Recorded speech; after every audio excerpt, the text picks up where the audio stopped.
Today's game on SNY is presented by Good Humor. New York Mets baseball on SNY is brought to you by Good Humor, the official ice cream of the New York Mets. By the State Farm agent of the game, John Garfinkel of Brooklyn. Contact John at johngarfinkel.com. By Tri-State GMC, visit the pros at your nearest GMC dealer. And by Hard Knocks, training camp with the Tampa Bay Buccaneers Tuesday at 10 p.m.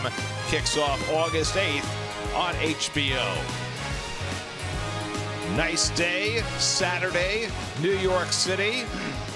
Take a little rowboat on the lake in Central Park. Maybe a trip down to Coney Island. Refresh in the water. Better yet, Citi Field. Come watch some baseball.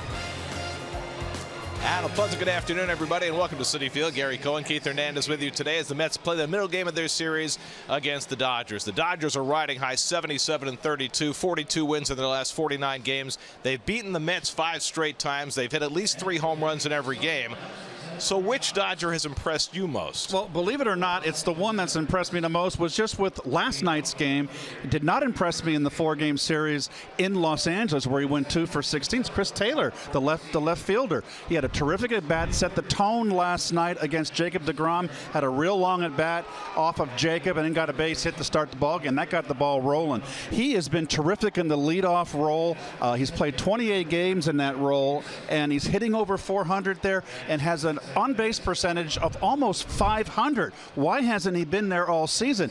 This is a guy that came into the season was a major league career average was 234. He is having a terrific year. Speaking of lineup choices, Terry Collins has lots of those right now. Wilmer Flores against the lefty is hitting cleanup and playing first base today. So the question is for Wilmer, whose playing time has waxed and waned this year, what does he get the rest of the way? Well, it's been back and forth for Wilmer, and it's going to be that way. But the good side of the coin for him is he's a right-hand hitter. When they call up Dominic Smith, he's going to get a lion's share of the playing time, but he's going to sit down against tough left-handers, and that'll be Wilmer's opportunity. On the mound today for the Mets is Seth Lugo, who had been pitching pretty well until his last start in Seattle. Well, he did not have a good start in Seattle. Got beat up and roughed up early. It's all about control, command, keeping the ball down with Seth and getting that curveball over.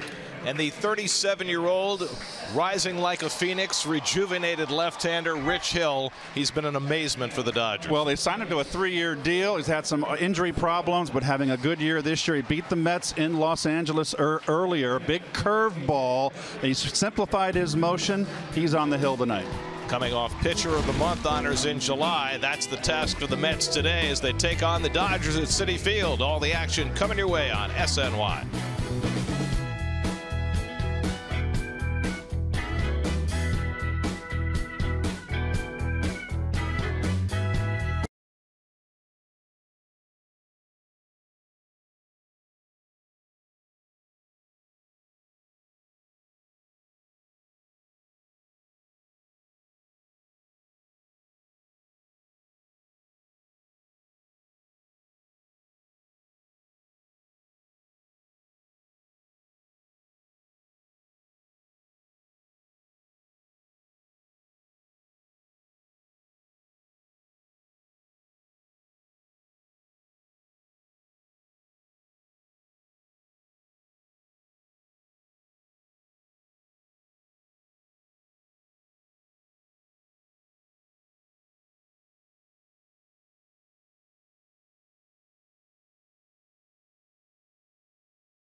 Good Humor. Chill out this summer with Good Humor, the official ice cream of the New York Mets.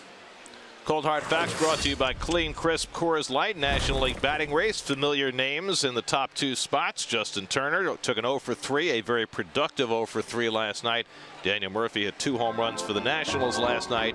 He is in second place. We just saw Charlie Blackmon, and you see Harper and Posey rounding out the top 5. Take me out to the ball game. Well, we're already here. Seth Lugo ready to make the start tonight. His first pitch is coming right up.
The year for Seth Lugo, whose season started late because of a partially torn ligament in his elbow. Not throwing as hard this year as he did last year, but the results have been okay. Mets have won 13 of his last 16 starts as he takes the mound this afternoon against this Dodger lineup. Only one change. Chase Utley sits. Logan Forsythe plays second base. Otherwise the same unit for Dave Roberts, whose team is on an historic roll. Well, there's our friend Brian, who is Mr. Hands today. With FS1 also doing the game. They get to hold the first pitch as long as they want, and the home plate umpire Jeff Kellogg is at the mercy of Mr. Hands. He just gave him the okay. Thank goodness. You know what they call Mr. Hands? Officially, it's called the Red Hat. Looks like the deputy sheriff at Mayberry. Barney? Does he have the one bullet in his pocket? Chris Taylor leads off, and he takes a strike, and we're underway. So he went from the 2 hands to the go ahead. And we got the official word it was okay to start. Thank goodness. Taylor was on base 3 times last night, including a leadoff home run. Yes, sir. Second of his career. It was a phenomenal first at bat against Jacob deGrom. I got a little over exuberant into my pregame here, the postgame, the pregame talking about Chris Taylor, but I was very stoked that at bat he had last night, the opened the game. It was a 9-pitch at bat, fouled off some tough sliders, took a couple of tough pitches. Lugo misses with a sinker, and it's 2-1. Did not have a lead off against the Land Rover numbers. First for Mr.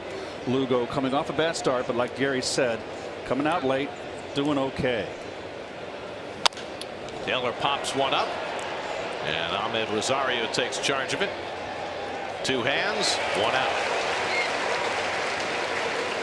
Lexus defense for your Mets. Granderson again starting. So Curtis will have a left-hander out there. How about that? That's a bit of a surprise. Who's watching? Who's looking at Curtis? Wilmer back in the lineup. We talked about that in the open. Mr. Walker back in there. Rosario's been playing a terrific shortstop. And Rene Rivera getting some more playing time. Glad to see Rene getting more playing time. Here's Corey Seager, 3 for 4 last night, including a pair of doubles. And Lugo misses away. Seager now in the 5 games against the Mets, 10 for 18 with 3 home runs. The Dodgers have hit 18 home runs in the 5 games against the Mets this season. In fact, they've hit 3 or more home runs in each of the 5 games. It's the first time any team has ever had a streak like that against the Mets. Ever. And it's top foul, but it just gives you an idea, A, how the Dodgers have dominated the season series so far against the Mets, and they've outscored the Mets 42-11, but also how dominant the Dodgers have been in general. I mean, this is a Dodger team that's now won 42 and lost 7 in their last 49 games. You got to go back 105 years the last time a team did that. It is a remarkable run. Up toward first, and that just goes foul. You know what's more remarkable about it is that, you know, this is not a team that you look at the lineup that's full of veterans. There's a lot of young players on this ball club. But you know, you look through everything, Gary. We talked about it last night. Their pitching is still the name of the game, and their pitching is outstanding. Well, their pitching leads the world in everything. 3-2 coming to Seager, and he fouls it off. Well, you go back to the last time a team went 42-7, the 1912 Giants. They were dominated by 2 Hall of Fame pitchers, Christy Mathewson and Rube Marquardt. At one point, they won 16 games in a row. But those 1912 New York Giants, they did not win the World Series. There's ball 4 to Seager. They lost to the Red Sox. Smokey Joe Wood won 3 games for the Red Sox in that 1912 World Series. Well, that's the season series, as we mentioned, 42-11. It's been a walkover. Yeah, it's been pretty dominant by those Dodger Blues. Look at that Mets ERA, 8.78. So here is Justin Turner, who's leading the National League in batting, as we mentioned, but last night gave himself up on multiple occasions to better his team's cause. And he pulls one foul. He advanced a runner with a ground out his first time up. He hit into a double play that brought in a run home his 3rd time up, and he had a sacrifice fly his last time up. All to the right side of the infield. But I mean, you're talking about a guy fighting for a batting title, and of course he's trying to get hits on all those plays, but he makes sure first to put the ball in play to help his team. He advanced the runners his first at bat, and then the fly ball to right field. The double play hit to the opposite field.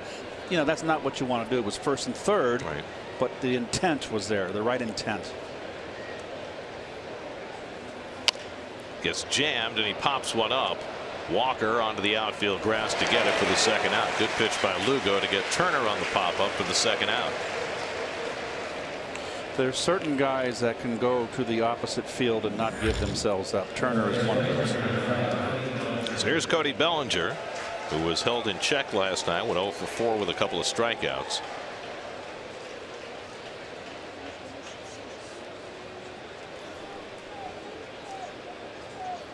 As you watch Bellinger get into the box and get positioned, folks, he stands up as tall and straight as a telephone pole. And he's got a low ball swing, and DeGrom tied him up and in, belt and up yet in yesterday's ball game. Look how straight up and down he is. No crouch, almost stiff-legged. And there's that big rip. Well, for Lugo, who is a guy who likes to work down in the zone, can he work up in the zone when he has to? I think he would be well advised. A little four-seamer. 3 infielders on the right side against Bellinger, and he pops one foul, and it's 0-2. You see his swing breaks down upstairs. He takes that funky swing. It's almost like he's just like taking a hack to stay in the at bat. Jock Peterson would be next. Lugo in his last start got nailed for a tape measure home run in the first inning off the bat of Nelson Cruz, a 3-run shot that put him in an early hole. But he gets Bellinger to pop it up. Who's going to get it? Rivera circles under it. Side retired. 3 pop-ups for Lugo to work around the walk to Seager. And he puts up a 0 in the first. Mets come to bat against Rich Hill when we come back.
Last 10.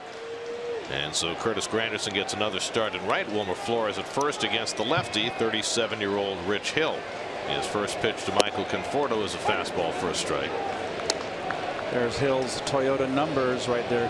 Hits, innings pitch, outstanding. Walks, that's a little bit too many. More than a bit too many. And lately fabulous. National League Pitcher of the Month in July. Conforto rockets one to deep right center field. Puig goes back, takes a look, and it's out of here.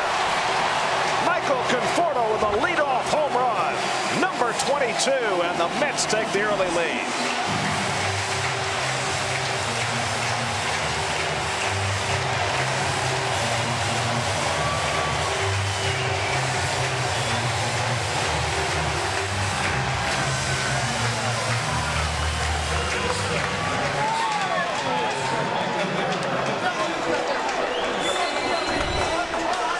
This straight fastball.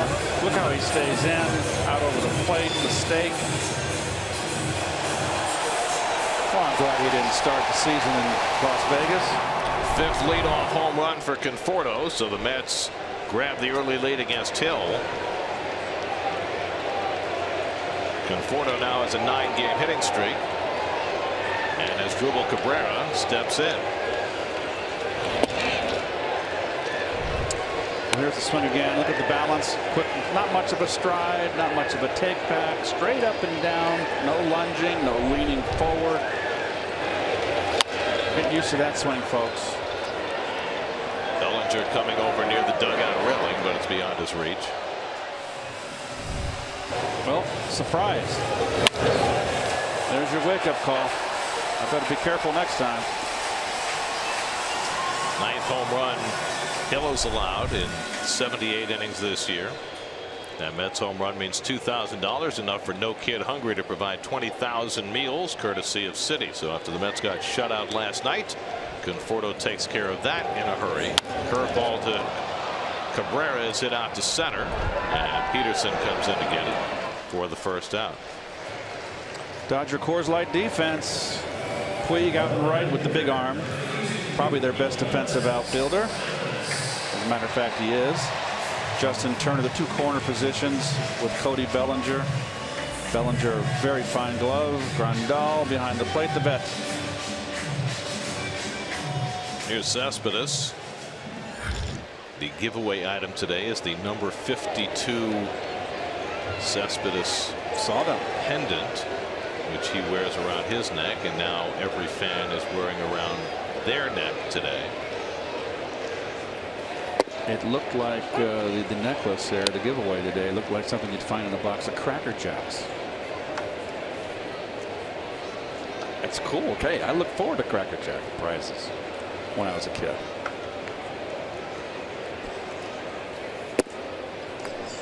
As long as it wasn't one of those fake tattoos. I never liked those. Oh gosh, they were stinky. I agree. I mean, this is a nice quality item. This 52. It's very spangly. I don't think those are real diamonds. But well, not everybody can have. It's okay to have cosmetic. I mean, it's very sparkly. The 52. There's a lot of people that wear cosmetic jewelry. This is fine. Blame.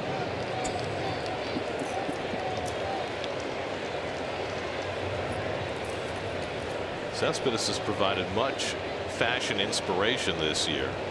The compression sleeve, 52 necklace. What do you think is next? You know what he'd like to be next? Maybe 7 home runs in a week. Make up some lost ground. How many games left? 55, including today. How about 55-0? Grounded down to third, and Turner plays the second hop and throws out Cespedes 2 away.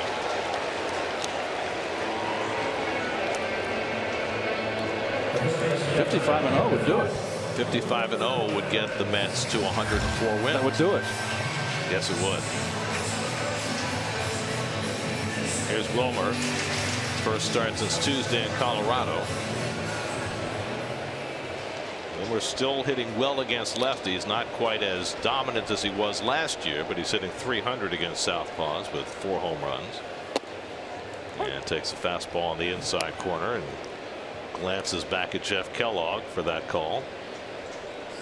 Sun has come out. We had some rain and some clouds earlier today. And with the late afternoon start, sun means shadows. And to find out where the sun is, just look at any one of those players and look at their shadow. You can tell it's right. Oh, it's going to be tough sun field and right field. Wilmer unloads to deep center field. Back goes Peterson to the track. Near the wall, leaping. He's out of here. Wilmer Flores with a home run. His 12th of the year. The Mets' second home run of the inning. Conforto and now Flores, and it's 2-0 New York.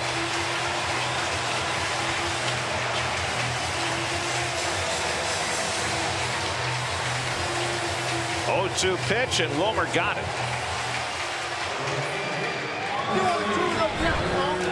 Well, Wilmer, oh, he loves that ball. Belt and down, middle in. That is his wheelhouse, and that's where you can put it hard on lefties. Good effort, but only Wilt Chamberlain makes that play.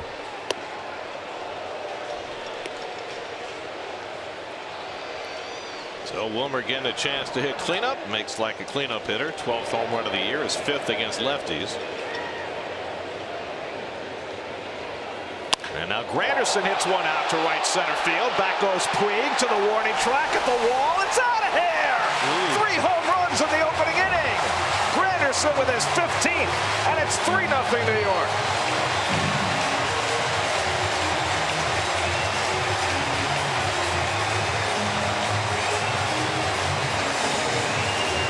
The Dodgers have been barraging the Mets every game they've played this year with the home run ball, and the Mets giving them a little taste of their own medicine. Good gracious. Almost the same spot of Conforto's bomb, and this one went further. Boy, whatever they had for breakfast this morning, keep it up. Well, Rich Hill had allowed just 8 home runs through his first 15 starts this year. He's given up 3 home runs to the first 5 batters this afternoon. Neil Walker takes a rip, and it's 0-2. Well, right there you can see belt high right down Broadway. Same as Conforto right down Broadway, but a little bit lower. 4th for Granderson against left-handed pitching this year of his 15.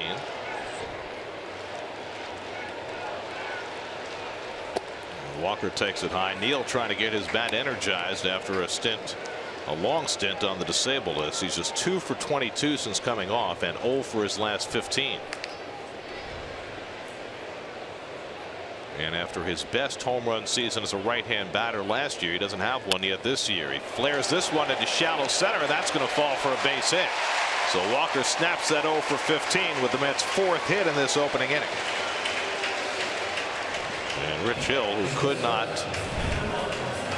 do anything but succeed in July, is getting roughed up in his first inning in August. 4-0, 1.45 in 5 July starts, won a pitcher of the month honors. But the Mets are tattooing him early. Now Ahmed Rosario, who's hit in all 4 of his big league games to date, takes a fastball inside. Hill, not a hard thrower. You see in the gun, 89. Doesn't have his changeup. He sprinkles in very rarely. Basically a fastball, curveball pitcher.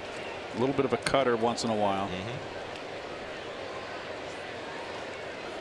But he's just made pitches over the middle, Gary. He's been hurt in the worst possible way. And there's the curveball. Rosario hits it down into the ground. 1-2.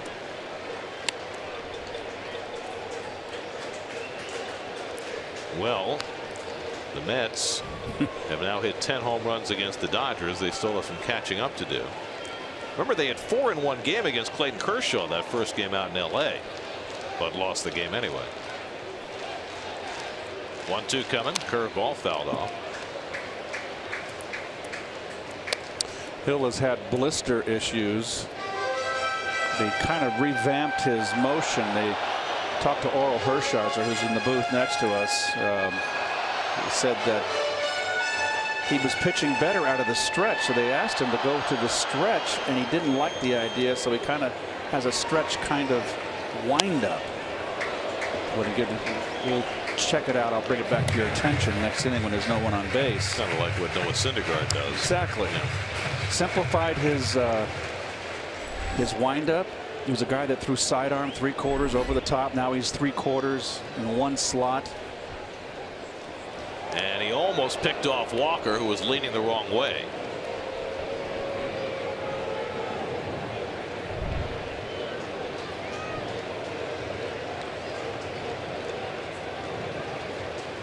He's got a good move.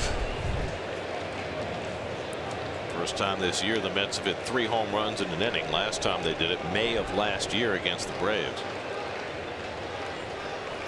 And the curveball again fouled off by Rosario.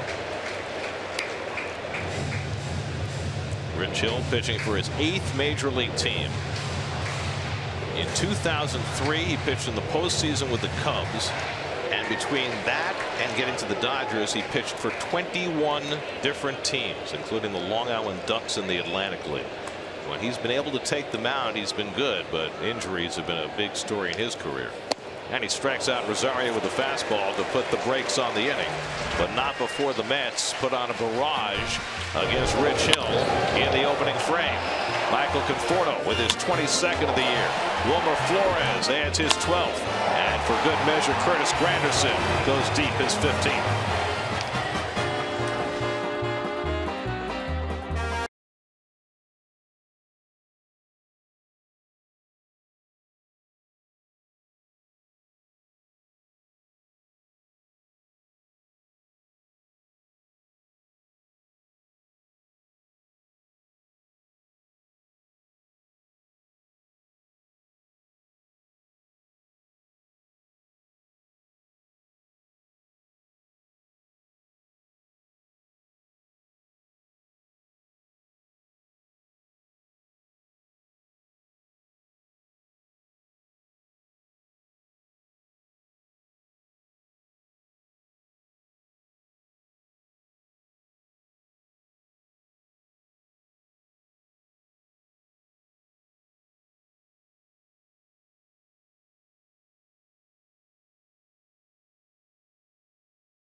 3-0 lead. Let's check in with Steve Gelbs, whose report today is brought to you by Good Humor. Steve? Well, Gary, turns out reports of Big Sexy's demise have been greatly exaggerated. Bartolo Colon pitched a complete game last night for the Minnesota Twins. This after 8 of his previous 9 starts. He was unable to go more than 5 innings. At age 44, he becomes the oldest pitcher to complete a 9-inning game since Jamie Moyer did it in 2010. He's the oldest AL pitcher to do it since Nolan Ryan in 1992. But this is my favorite statistic of them all. It was his first win at Target Field. With that win, Bartolo Colon has now won at 40 different stadiums during his long, successful career. Well, congratulations to Bartolo. We always, and I know all you Met fans, wish him the very, very best. Gave up 9 hits last night, but threw only 106 pitches to get through 9 innings, which meant he was throwing strikes all night. Gave up 2 runs in the first inning, but the Twins scored for him, an 8-4 Minnesota win. Jock Peterson takes it high, and it's 1-2. Peterson 0 for 2 last night, 0 for his last 13. So Seth Lugo staked to the lead on the 3 bombs off Met bats in the first inning.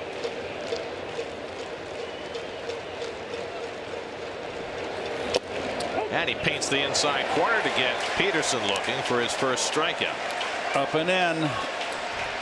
And Peterson lingers to discuss it with Jeff Kellogg. I love those. Gets out his brush and says, "Go away, you bother me." I love those 230 hitters that moan.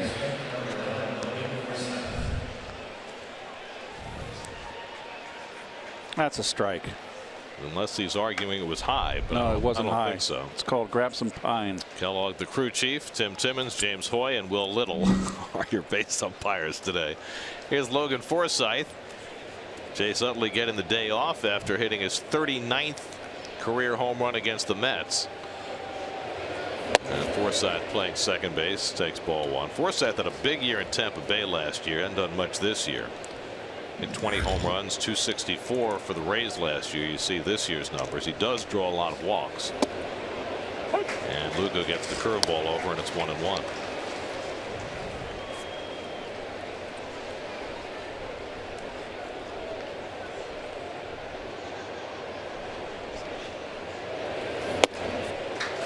Lugo runs that fastball inside, dialing it up to 94. This is the Seth Lugo that we saw late last year, who could change speeds on his fastball, dial it up when he comes upstairs. Oh, good curve. Where was that one? So another unhappy customer. That's the curveball he needs to snap off. That was a good one. What's wrong with that? Well, let's see. It just missed. They give it to the good ones, the good hitters. Forsythe lays off that curveball, and it's 3-2. Yasmani Grandal, the on-deck batter. A lot of humidity in the air today, and that heavy air is good for a breaking ball. Got a good snap on his curve today. Mr. Spin Rate, Seth Lugo throws the fastball. It's lined to right. Granderson over, diving, and he made the catch. Curtis Granderson already with a home run and a diving grab, and that's the second out. Beautiful play by Curtis. Curtis always comes prepared to play. It's all about getting to the ball. Once he gets there, he's athletic enough to make that diving snag. Well, if he's being showcased, it's a nice showcase so far today. Here's Grandal popping one up, and Rosario looking up for this one. And the side retired with help from Granderson. Lugo has a 1-2-3 second inning. 3-0 New York.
inning. The Mets will come back for an encore against Rich Hill in the second. Rene Rivera leads off.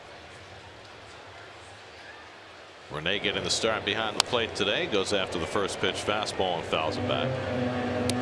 Fastball got Hill in trouble in that first inning. I'll say. Location, location, location.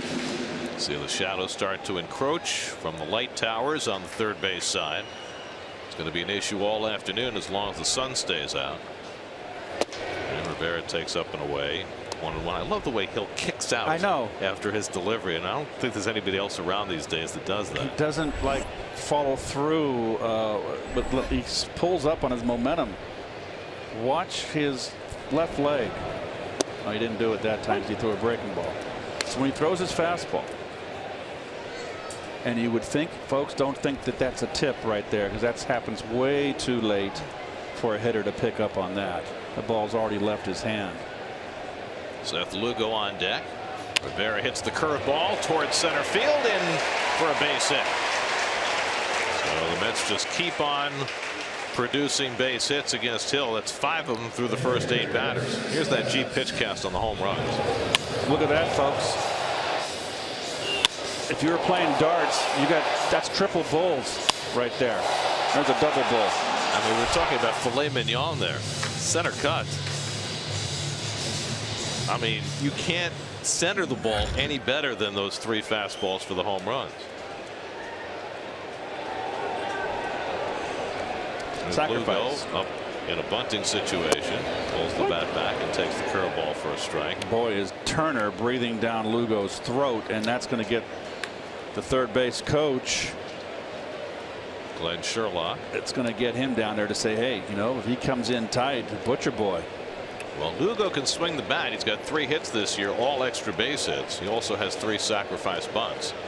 Here he comes again. Not charging as hard this time, and Lugo fouls it off. And it's 0-2. Even Bellinger hustles down the line. And see, that's a lazy first baseman, and there are a lot of them. There's 2 things that you can get lazy on when you're at first base. Number 1 is holding a runner on and busting out when the pitch is thrown to cover the hole. A lot of guys just go take 2 steps. The other one right here is busting in on a bunt, and he's busting. Bunt still on. Lugo gets this one down. Bellinger going to second, and it's dropped. And Rivera is tagged on his way back to the bag. Well, Seager dropped the throw.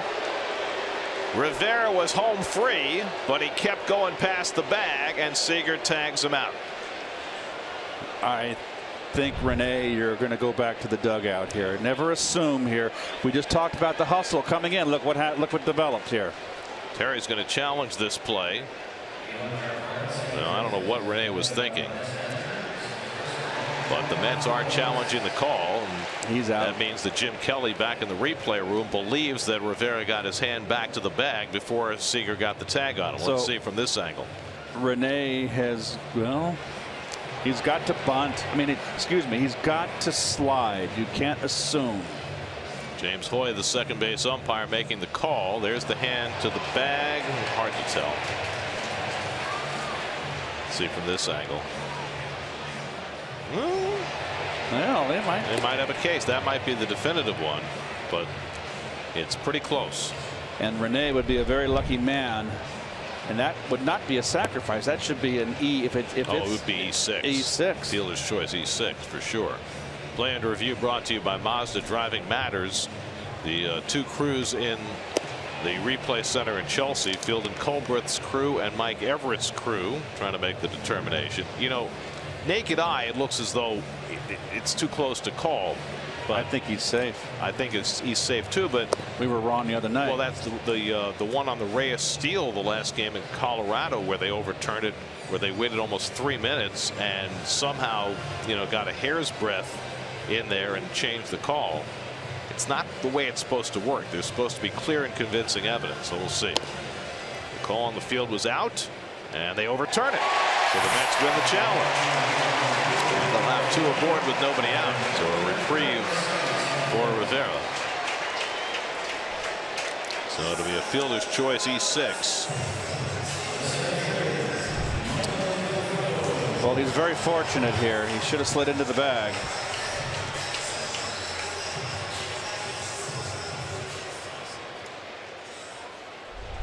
So the Dodgers got little cobwebs this afternoon, I should say. So now Conforto, who got the Mets started on the second pitch, Rich Hill threw this afternoon. He hit his 22nd home run of the year and his 5th leadoff home run. And gets a first pitch curveball this time for a strike. Mets homered 3 times in the first inning. We mentioned the last time they did it was last year against the Braves. It was also in the first inning.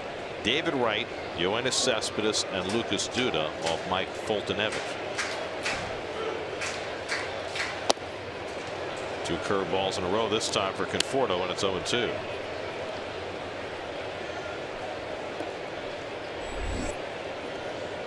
Cabrera on deck.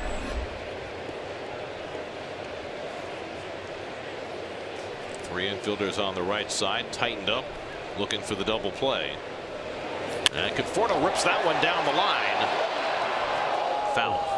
Well, Conforto really stays in on the left-handers, and when you keep that shoulder tucked and you drive at the pitcher and you get a pitch like this, a hanging breaking ball, the key is not to rush. It's right there like a big balloon, Gary. It's like a big, huge basketball. Well, and you want to rush at it. I mean, lately, Conforto's been a little vulnerable to the curveball. So right-handers more so, Gary. So the question is, how many is too many? Right? Sidearm that time, and Conforto tried to stop it and did. So Hill dropping down with 2 strikes, going for a little Laredo action. That's a very good eye by Conforto. This is a sneak attack right here. Third base umpire Will Little gave him the pass. So Conforto lives for another pitch.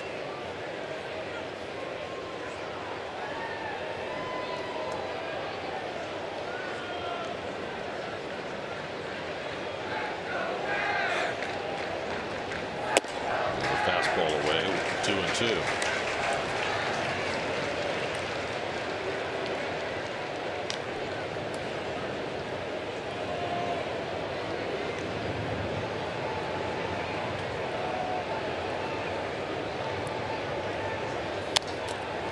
Piece of that curveball to stay alive.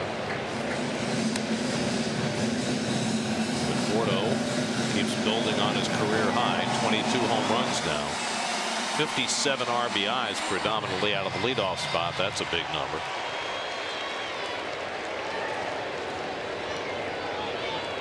He's now hit 6 home runs against lefties this year. Another sidearm delivery, and this time Hill gets Conforto for the first out. Well, that's pretty good pitching right there, and a tough at bat for Conforto. He battled, but good Laredo. He didn't make a mistake with these Laredo sliders. Threw 2 of them at this pitch sequence. Leads him off with a curveball strike. Another curveball, 0-2. Hanger, he almost lost it. Laredo check swing. Fastball wasted. Curveball got a piece, and that's a pretty good pitch right there. That's a tough one. This is as good as it gets if you drop down its knees and black. Got him. Second strikeout for Hill. 1 out of the inning, and now Cabrera, who flied to center his first time up.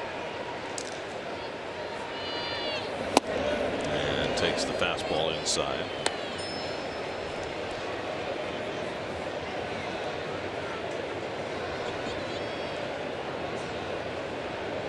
As Struble came into the day hitting .346 as a right-hand batter. More than 100 points higher than from the other side. And the curveball at his feet, 2-0. There's the strikeout again. Look at that. And that's just all of a sudden now you've got to change your, you're looking for point of release always as a hitter. It's coming up 3/4, and now it's dropping down. Instead of 11 o'clock on your dial, it's 9 o'clock. And that's a tough, quick change for the eye. That's part about that sidearm shot. Right as he was delivering the ball, the smiling face of Ken Rosenthal in the background. There he is. There's Ken. With the bow tie. He's been a busy man this trade season, as usual. Where it lifts one to center, and Peterson right there. And Rivera's not going to move an inch. That's the second out. So he'll try to work around the error by Seager. He's gotten the 2 outs, and now it's Cespedes trying to make something of it. Cespedes grounded out to third base his first time up.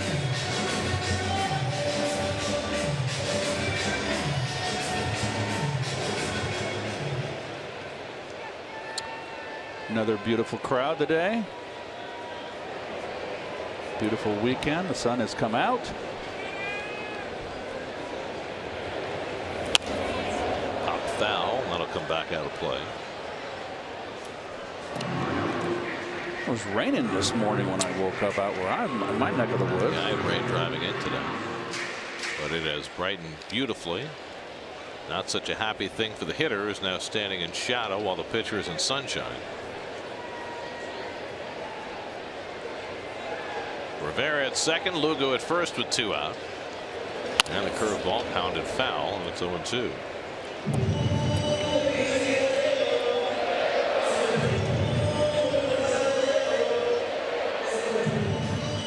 Hill, born in Milton, Massachusetts, University of Michigan, 4th round pick by the Cubs in 2002, 15 years ago. And what an odyssey his career has been. Even with all those years, he's got 46 wins in his career, but he has had a late career renaissance. Unlimited baseball break brought to you by T-Mobile. Oldest pitchers to make 15 starts this year. Only Cologne, Dickey, and Lackey are older than Rich Hill. Just getting that many starts is a big deal for Hill, because so often he's had injury issues that have limited him. Last year was a perfect example. Split his year between Oakland and the Dodgers because the blister problems that Keith mentioned earlier. He made only 20 starts. When he was able to get to the mound, he was great. Pitched to a 2.12 ERA. Went 12-5. And he strikes out Cespedes with the fastball. 3rd strikeout for Hill, and he works around the error in the 2nd. 3-0 Mets after 2.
With fully customizable experience with the MLB.com at Bat app. Get New York Mets home screen icons and app features, as well as game day, live game video highlights, radio broadcasts, StatCast, news, and more. Download MLB.com at Bat today. 3-0 New York. Mets hitting 3 home runs in the first inning against Rich Hill.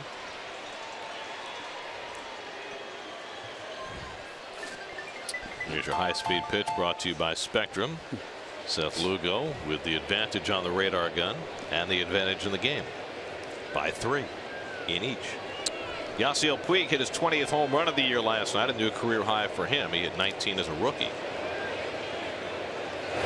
Puig's done a nice job for the Dodgers rather quietly. They've batted him down in the order for most of the year, and it's been a good fit for him.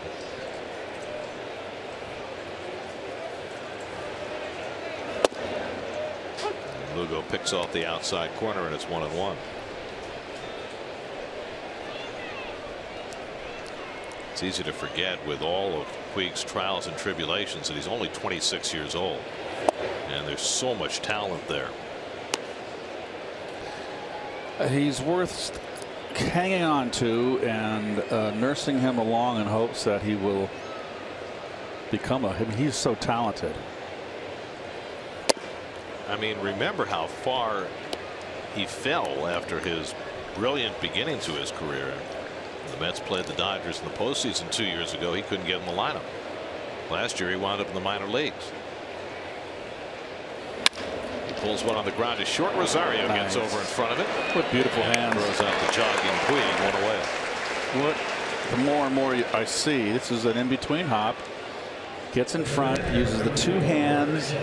Look at that. There you go. Sweet. Very nice. There seems to be no panic in Rosario. He's very smooth. I like the fact that he uses the two hands. And what I see so far too, Gary, is you remember Jose used to always like the great arm. Jose's had a better arm at the same age, but Jose used to like to just throw as hard as he could all the time and show off his arm. Rosario, when it's a routine play, he can throw over just a little lollipop over there, perfect, to the first baseman. Easy to track.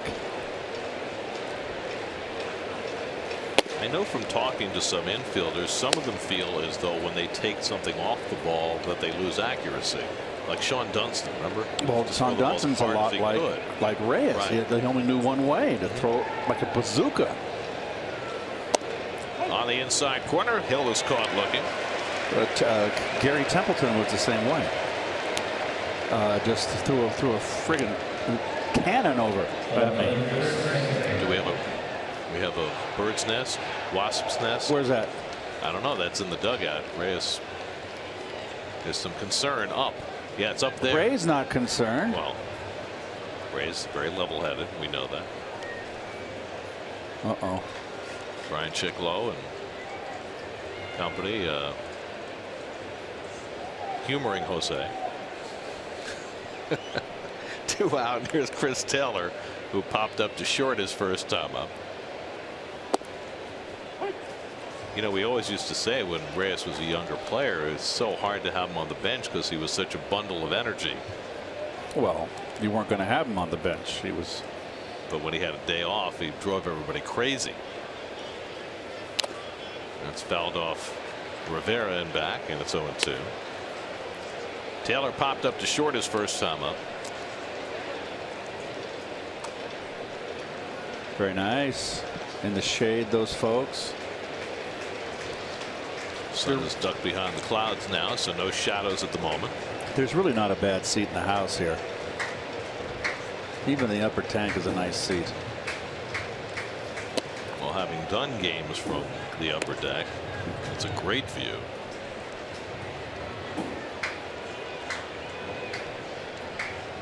With everybody closer to the field or able to get the upper tank seats a little bit closer. Well, because you have so many fewer seats than you had in some That's of those true. bigger ballparks like Shea had what, 55? Yeah, here you have 40, 41. So. Did we fill them up at 55 here? It did happen. I thought so. On occasion, yeah. Oh, we loved it. 1-2 coming to Taylor. And the breaking ball off the plate, 2-2. He's got a good, sharp breaker today. Taylor, 32 hits since the All-Star break, the most in the National League. Got his opportunity, and he has really run with it. 2-2 coming. Breaking ball hit out to center field. Conforto going back, has plenty of room, shading his eyes now, and puts it away to retire the side. Lugo has a 1-2-3 inning. He's retired 8 in a row. Conforto equal to the task.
Third inning, 3-0 New York. Wilmer Flores leads off against Rich Hill. Wilmer was part of the Mets' 3-home run barrage in the first inning.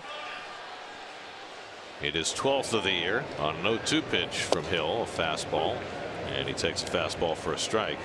Flores, Granderson, and Walker for the Mets in the third. Mets got the 3 home runs in the first. They threatened with a hit and an error in the second, but Hill was able to work his way around it. And he gets the curveball over, 0-2.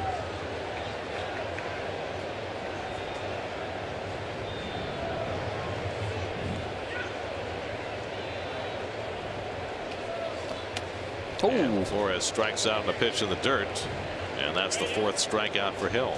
I think the backswing got Grandal in the head, but he's got that protector behind in the back of the skull. And he got hit pretty good. I don't care how much protection you have, that's going to jolt you.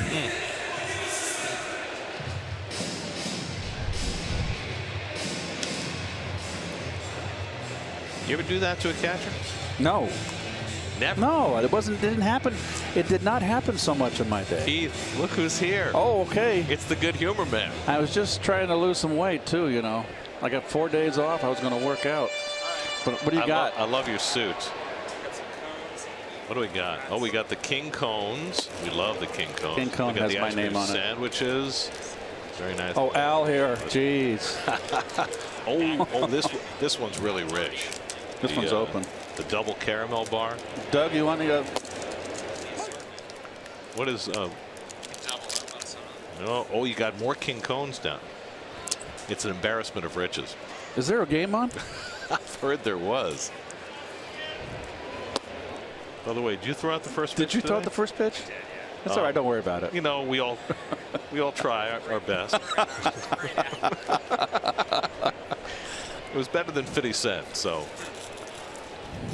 Yeah, that was awful. 50 Cent. And Fitty didn't bring any ice cream, so you're way ahead of the game. 2-2 to Granderson, who homered his first time up. So what are you going for, the King Cone? I guess you're out of commission now for the rest of the inning. You can handle the rest of the inning? Well, I've got the ice cream sandwich here, but I can operate it judiciously. Russ, I need an ice. Oh, there you go. Thanks, Russ.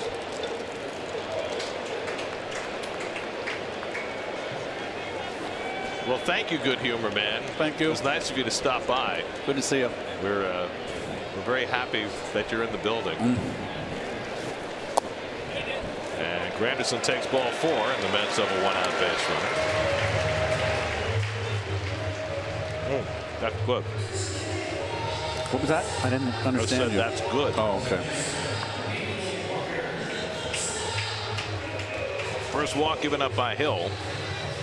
And now Neil Walker, who dumped a single into center field his first time up, snapped an 0 for 15 stretch. And Doug.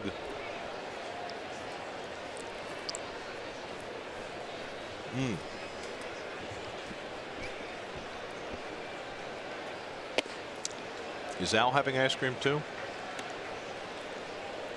Because if the shots from camera 2 get obscured somehow by the King Cone, then we're all in trouble.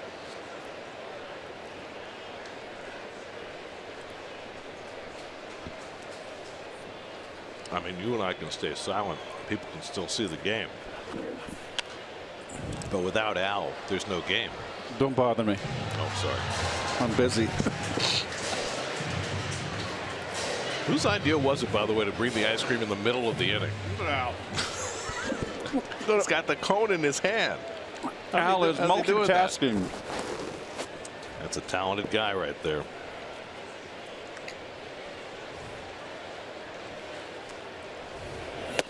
Too high. We're just lucky to have Al on our show today.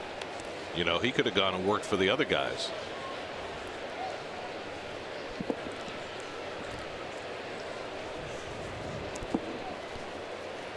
Did you see that shot?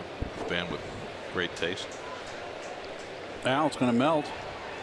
Don't get that camera sticky. That's an expensive piece of equipment. Al wants a double play. And Hill thought he should have gotten that call, but didn't. Curveball misses to Walker, and it's 2-2. Ahmed Rosario on deck.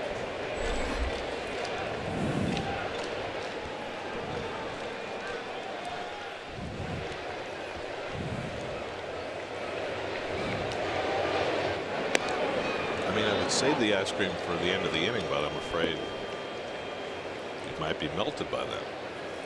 I know. It's better when the microphone's in front of your mouth. So I figured out who the two actors were down there. I recognized the female actress, and we just showed them. Granderson picked off. Bellinger's throw on the money. And the tag put down by Forsythe for the 1-3-4 caught stealing. Hill has got a terrific move.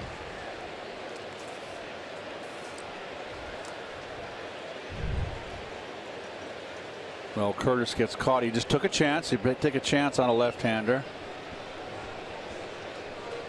But he's very, look at that. That is a good move. But anyway, full count to Walker.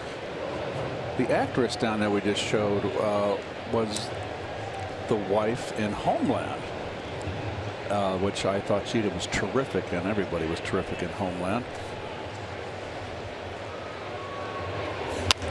Walker pops up. Turner into foul ground, and that retires the side. Well, we're going to keep it here between innings. You know, this is our 12th year together, Keith, and we've grown accustomed to your rather unique lexicon. And so we figured we should collate some of your best expressions, and we've put them together.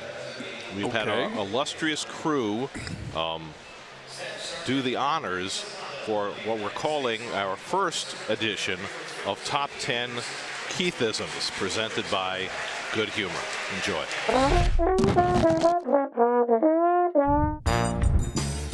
Number 10, he's Toastaroni. Number 9, the sacks are intoxicated. Number 8, pound his paddle in.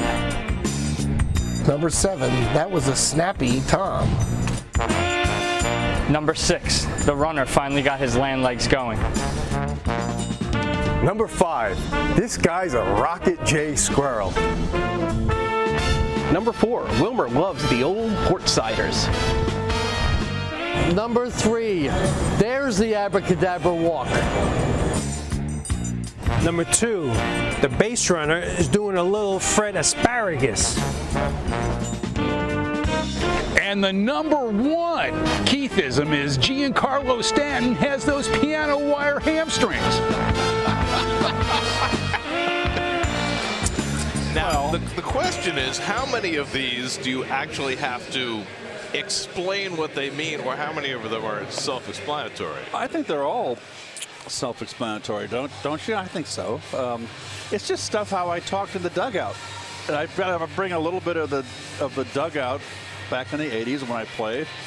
I want to know number 7. It's up here in the booth. Number 7, Snappy Tom. What is that? Snappy Tom was a tomato. Remember, it was the commercial. Snappy Tom was a real spicy tomato like a drink. And so when you throw a good curveball, it's a Snappy Tom. See, I never would have got that. Okay, well that one wasn't. That one what? Maybe it was just a West Coast product. I don't know. I like number 2. That's my personal favorite. Little Fred Asparagus. Little take on Fred Astaire. That's very nice. Well,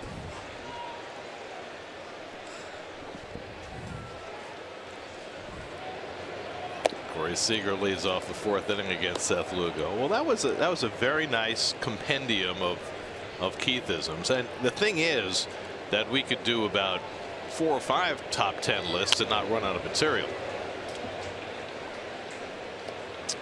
The abracadabra walk. Would you like that? It's recent because of the they don't throw attentional walk. Oh. They just wave him to first base. All of a sudden the guy's gone. Gotcha. So, and we know Rocket J Squirrel. I called Daniel Murphy Roger Ramjet. You did. So Gary and I like cartoons. That's on the next list. Yes, we do have that. Gary and I we have that in common. I'm just surprised you haven't dropped a Ricochet Rabbit and Deputy Droop along on us at any point. So it's baseball talk. Yeah, but it's the kind of baseball talk you just don't hear every day. Strike 3 called. Seager caught looking. Third strikeout for Lugo, and all three have been on call third strikes.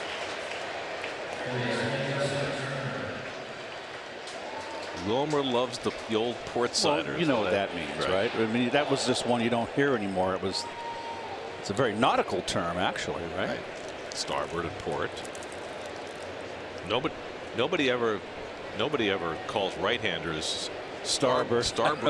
But port sider starboard sounds side. good because it's a single syllable. A port side, of course, is the left-hand side of a boat. Justin Turner popped up his first time up.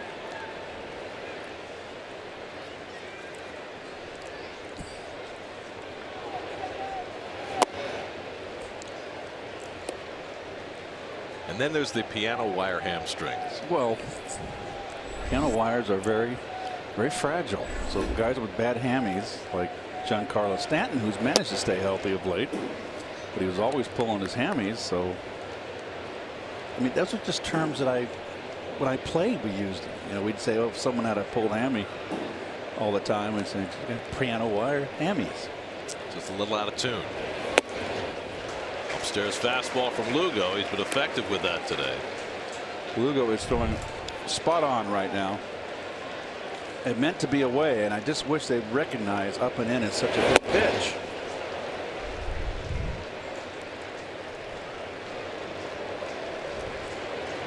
Two coming. Slowly hit. Rosario charging. Boy, he's good coming in on balls. That's the second out. He's got long legs. He's very wiry. Just an athlete out there. He just gets to it. And got good hands. You know, it struck me today when the lineup was posted. You got Flores playing first, Cabrera playing third. If you had Reyes playing second today, like you did the other day, you would have 4 Mets shortstops on the infield, right? You're right.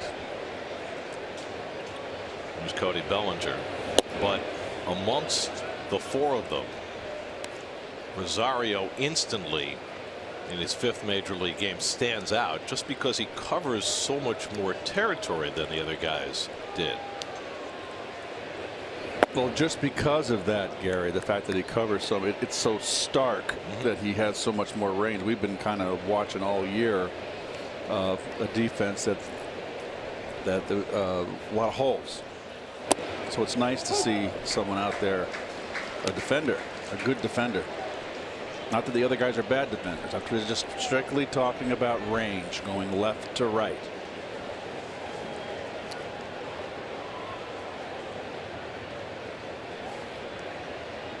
I think it has to take a little pressure off the rest of the infield too, particularly whoever's playing third base. Just listen, when you got good defense, look, and I know it's a different era, but just go back to those 60 Dodgers with Koufax and Drysdale and Bill Singer and Claude Osteen. They had that infield, that solid infield. Balls are going to be put in play, and you got people out there making the plays behind the great pitchers, strikeout pitchers. I love it.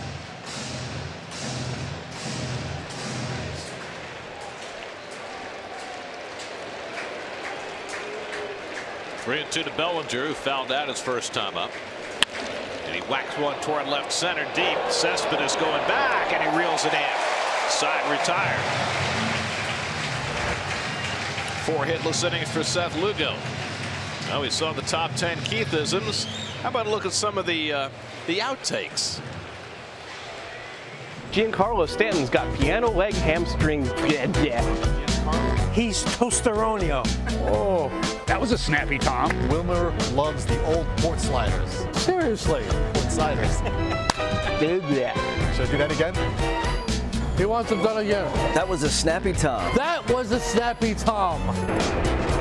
Giancarlo. This guy's a Rocket J squirrel. That's a wrap.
Mets with a 3-0 lead. They got all 3 runs on 3 solo home runs in the first inning off Rich Hill. Now Ahmed Rosario with his second at bat. Struck out his first time, and Hill throws a fastball by him. Rosario 4 for 16 to start his major league career. Had a hit in each of his first 4 games. The club record for most consecutive games with a hit at the start of a career is 7, jointly held by Keith Miller and Daniel Murphy. So that is within Rosario's sights. Slow curve, foul down the right field side, out of play. That was the eephus by Hill at 64 miles an hour.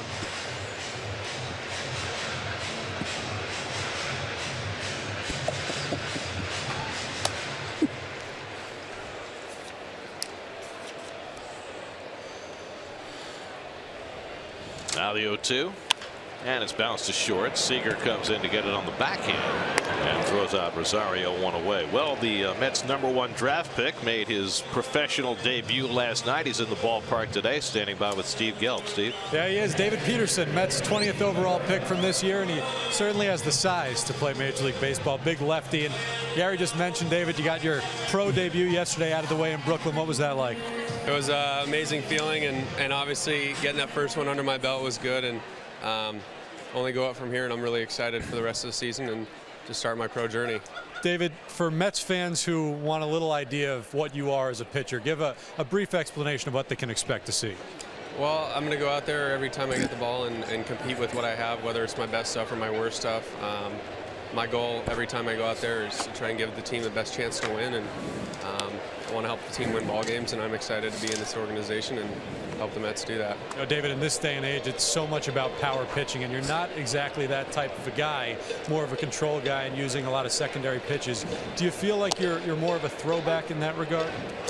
I mean, I obviously don't throw as hard as some of the other guys out there, but I feel like with movement that I have and being able to kind of play with the hitter and see where I can find a strength and where I can get things past him is one of my better things, and studying the game and seeing what hitters do and basically how I can attack them the best possible way.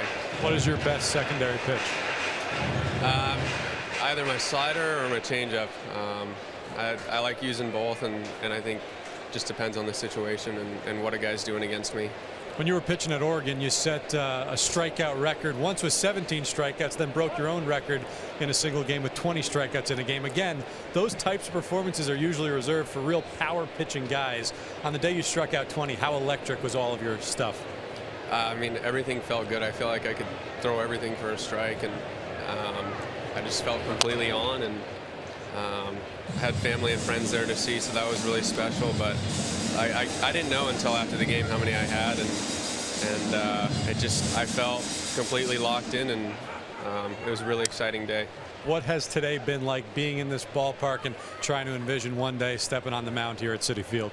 I mean, it's been great. It's been really exciting. There's been a lot going on, but I've had a blast, and then, like I said, I'm super excited, and enjoy today, and then after today get back to work and see where it goes. Well, David, we appreciate the time. Congratulations. Good luck on your pro journey as you start right here. You have to do me one favor, though. Our director in the truck, Dan Barr, massive Oregon Ducks fan, so can you give him a Go Ducks into the camera? Go Ducks. Thanks, guys. All right, thanks so much, David. Carried back to you. Now, of course, the Mets have a lot of success right now with a player who went to college in Oregon. And until today, David Peterson had never met Michael Conforto, who played for the Ducks' arch rival, the Oregon State Beavers. They met today, and there were no fisticuffs, all with smiles.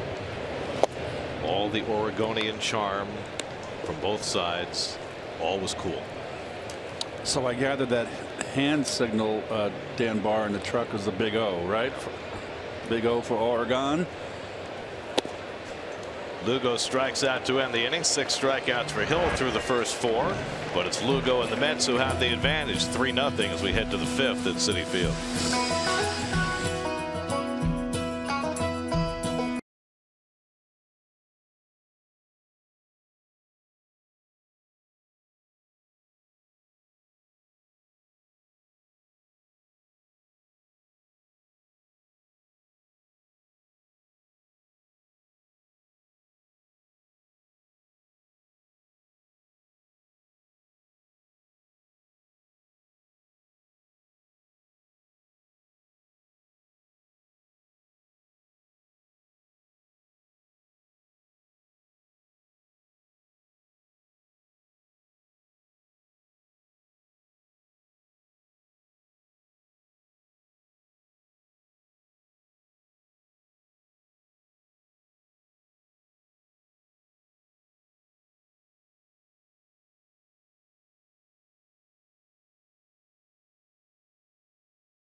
Mets take on the Marlins at 7:10. All fans in attendance will receive a Michael Conforto t-shirt courtesy of Taiwan Tourism Bureau. For tickets, visit Mets.com/Free Shirt Fridays.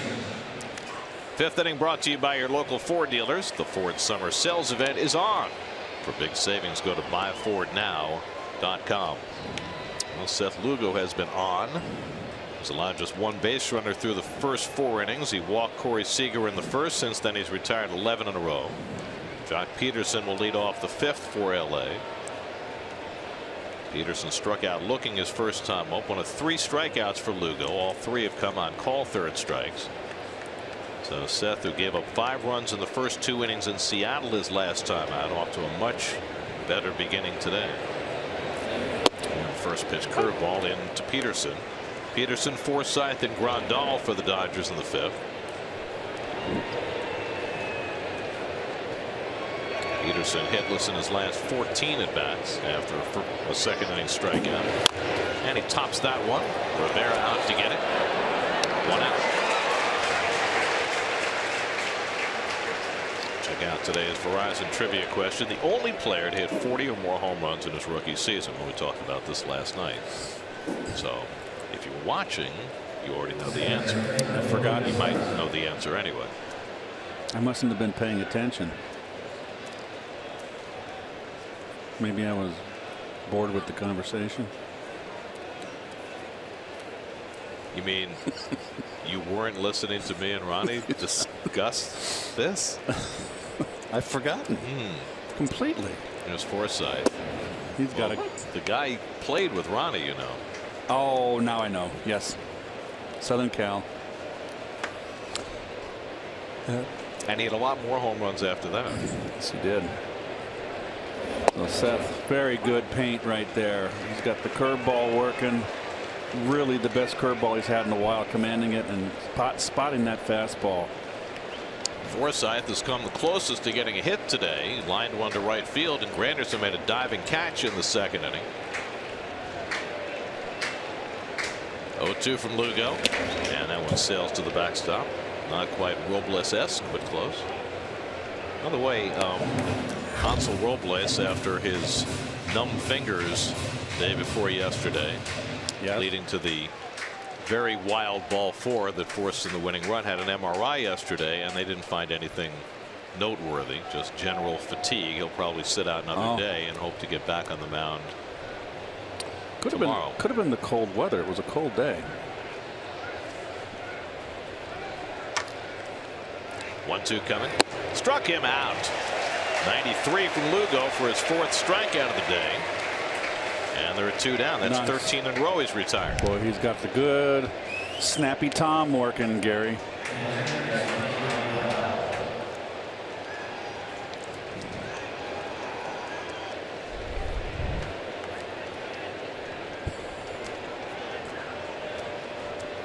Now don't force it, kid. 2 out. Here's Grandal, who popped up his first time. Believe me, we've got plenty of material for the next round.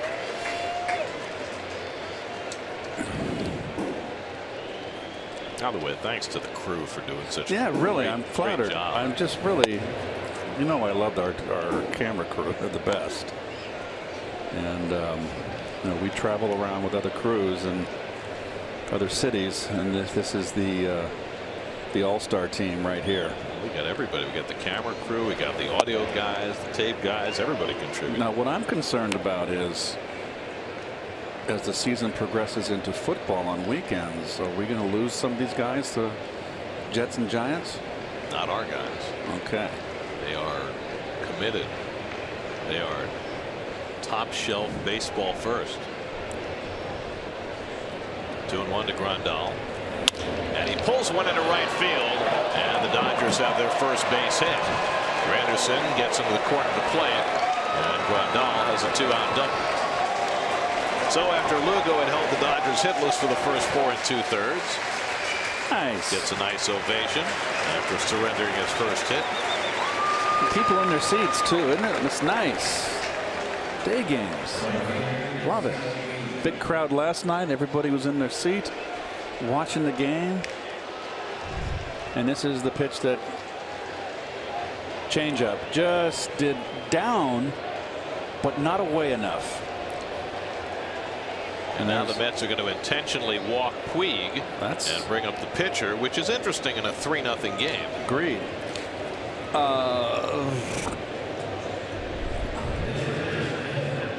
I won't belabor, wear out a dead horse, but that was the abracadabra walk. Yes, it was. So Hill, who's not a big threat at the plate, nonetheless comes up as the tying run. Grandal at second, Puig at first. Hill is 2 for 26 on the year after striking out his first time up, and he tries to butt his way on and misses the fastball. 0-1. Lifetime 106 hitter coming into the day.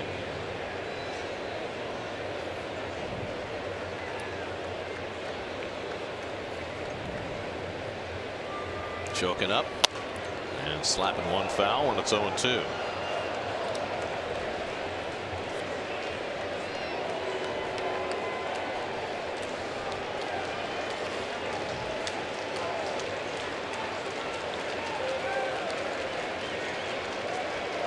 Coming. Curveball struck him out. Seth Lugo, strikeout number 5. He gives up his first hit, but he's got 5 scoreless innings under his belt. Halfway through, 3-0 Mets.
To take the mound at Citi Field and throw out the first pitch in the Mets' first pitch sweepstakes presented by SNY and Papa John's. Go to sny.tv/Papa John's and enter today.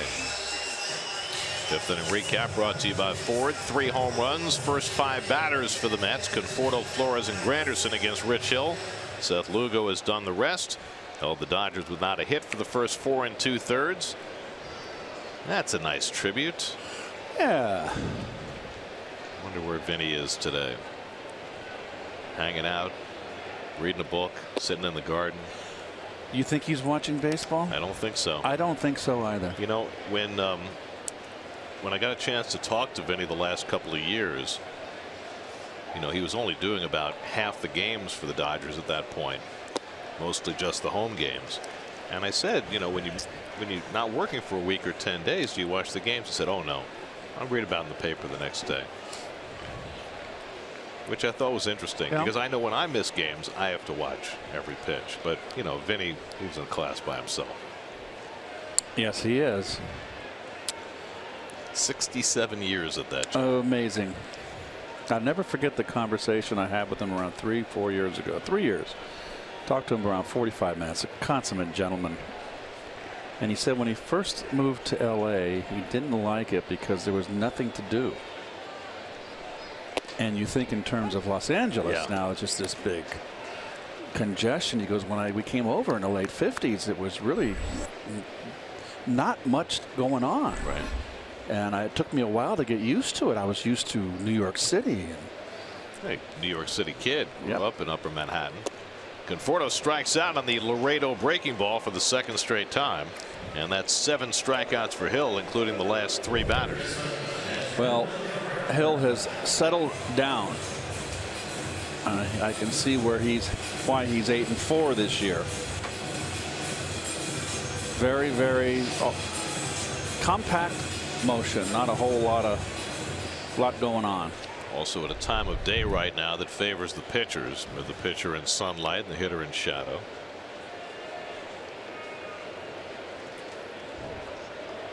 As Dribble Cabrera is 0 for 2, twice his fly to center field.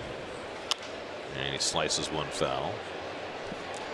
Well, the Dodgers have obliterated the National League West with this stretch of 42 wins in 49 games. Look at the Giants, how many games behind they are.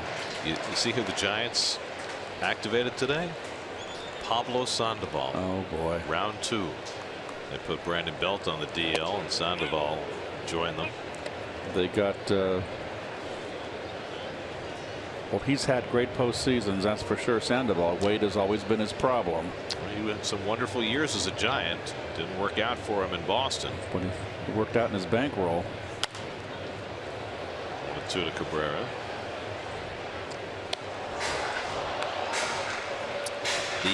The first post-trading deadline trade was made today. It's a minor one. The Pirates reacquired Sean Rodriguez from the Braves, but you know the game is on now. The second round, players getting through waivers, and waiver deals now can be consummated until the end of the month for players to still be eligible for postseason for their new teams.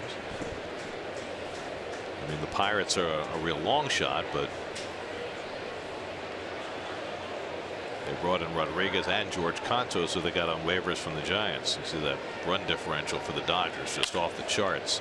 Grounded out for Forsythe, and he throws out Cabrera 2 out.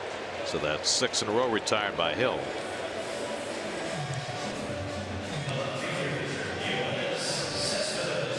Now Cespedes 0 for 2 today, 0 for 5 in the series. Grounded out and struck out in his first 2 at bats. Don't forget the final game of this series has been moved to Sunday night. Originally a 1 o'clock start. ESPN took it for Sunday Night Baseball, so it's an 8 o'clock start tomorrow night. The City Probables, matchup of lefties, Matz and Ryu.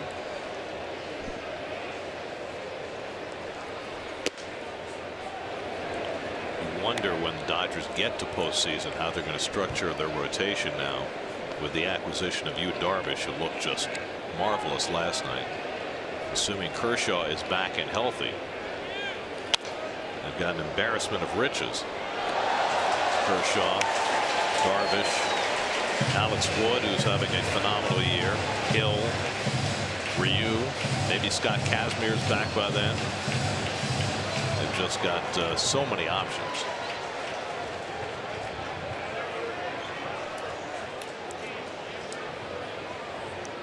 One to Cespedes, and the curveball hit back off the pitcher's leg, and nobody can make a play, and Cespedes has a hit.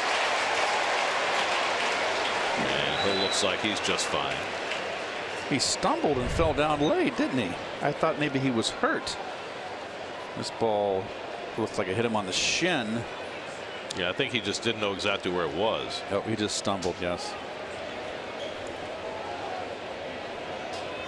That got him on the shin, that's for sure. Trainer comes out to have a look, but Hill says he's fine. Dave Roberts is going to come out as well just to be certain. And they'll have Hill throw a warm-up pitch.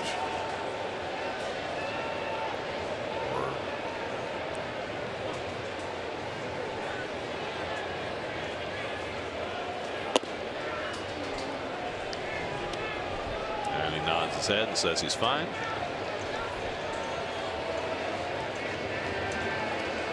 We were talking about you, Darvish, and the way he looked last night. The quote of the game presented by Investors Bank, banking in your best interest. And Jay Bruce, who had seen Darvish before, said classic. And he was. I mean, he gave up 10 runs in his last start for the Rangers, but he was impeccable last night. 7 innings, 10 strikeouts, only 1 walk. Various breaking balls. Wilmer cranks one foul. Changed speeds real well.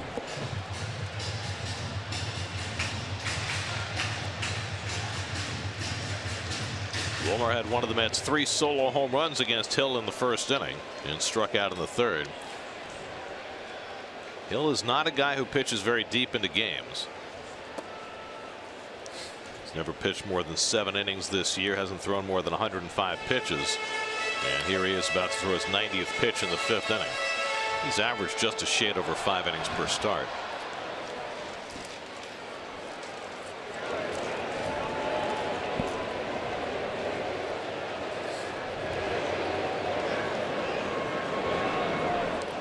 Wilmer fouls off the curveball, 1-2.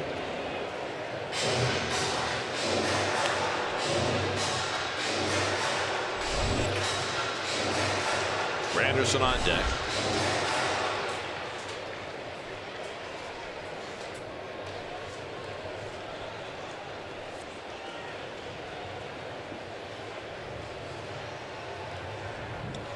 Cespedes at first with 2 down. And Flores goes down swinging to end the inning. 8 strikeouts in 5 innings for Rich Hill. But Seth Lugo's been better. Mets lead 3-0 after 5.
Top of the 6th here at Citi Field. Mets lead the Dodgers 3-0. Chris Taylor leading off for the Dodgers, and as we've documented in this series, Chris Taylor has come out of nowhere for the Dodgers. 14 home runs coming into the season, only had 2 career home runs in about 300 at-bats, but he attributes a change in his swing that he worked on this offseason to the power surge. And when you see a lot of guys nowadays trying to simplify their swing, Chris Taylor has actually complicated his a little bit. He's added a bat wiggle and he's trying to keep that leg up, a leg kick where he essentially brings his front elbow down to try and touch his leg. That's the goal.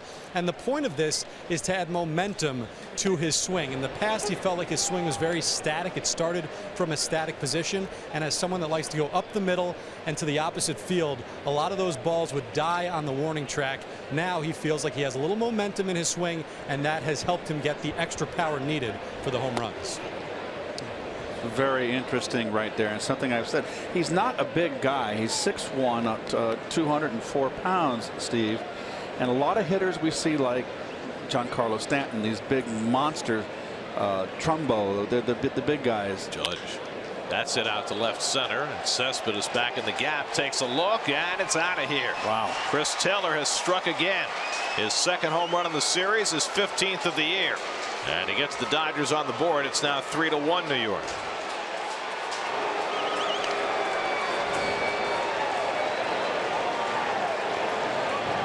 So that breaks up the shutout. After Lugo had held the Dodgers scoreless for the first 5.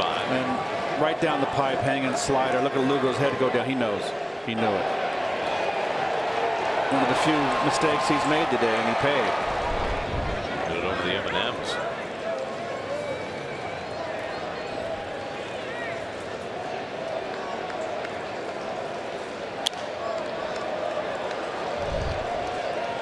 Well, we'll take a look. Watch the leg kick. It's not much. His elbow is nowhere close to touching his knee, but it's just the thought for him, for Taylor, I'm sure. Now Seager flies one to shallow center. Conforto comes on to get it. And the point I was trying to make before I was rudely interrupted by that home run by Chris Taylor was that you have to be very strong upper body. Dave Kingman was that way, where you widespread. You have you're just swinging from a standstill almost. No rhythm. Right, and Howard. Chris Taylor is not a big guy. He's 6'1", 204. I played at 203, 204. You have to get a little rhythm going to get some power.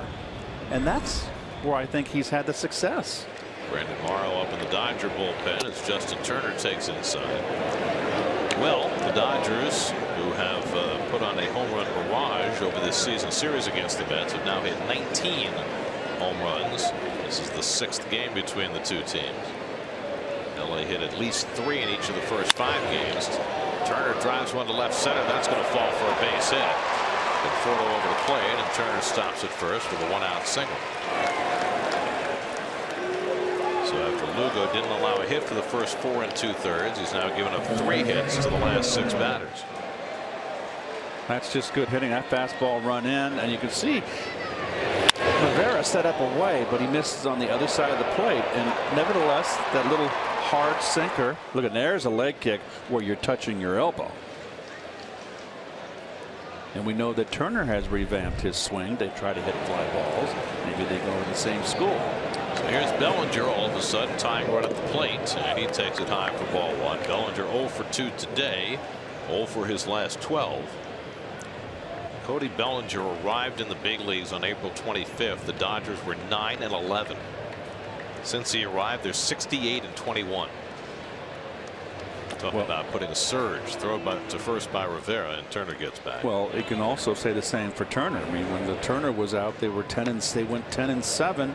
When Turner returned, they've gone 41-7. So this team is, I mean, I think you can look at any player with their record.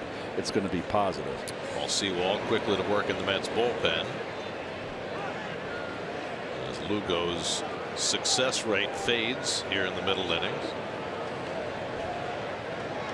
3 infielders on the right side, and Bellinger takes a rip, hits one deep to right center. Granderson back near the wall, and it's out of here, and this game is tied. Cody Bellinger with his 31st home run of the year, a 2-run shot.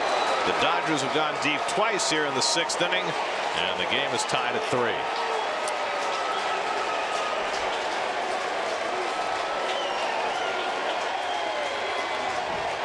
What a remarkable rookie year he's had.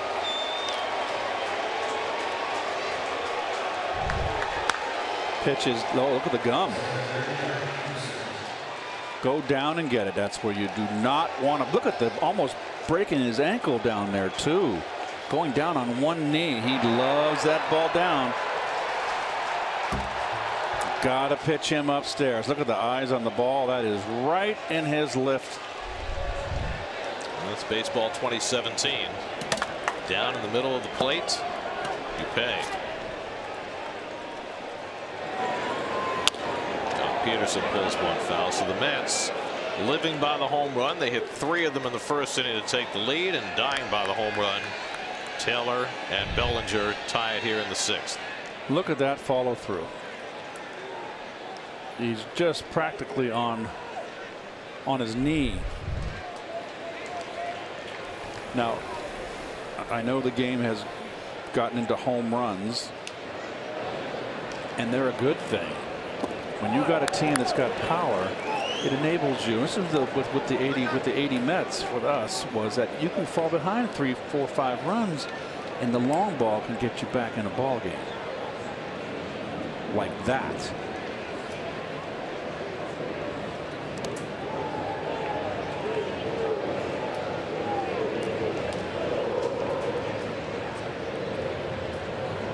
Mets have hit 159 home runs, which is good, 3rd in the league. But they've now given up 152, which is the 2nd most home runs allowed in the league. And they've now given up 20 home runs to the Dodgers in less than 6 games. Rivera out to talk to Lugo, who has appeared very hittable here in the 6th inning. And now behind another power hitter, Peterson, 3-1. Sewald has been working in the bullpen. He has stopped, so it looks like he's ready to go.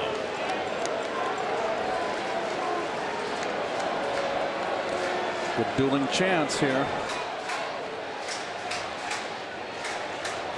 3-1 to Peterson, and he throws it by him, 3-2.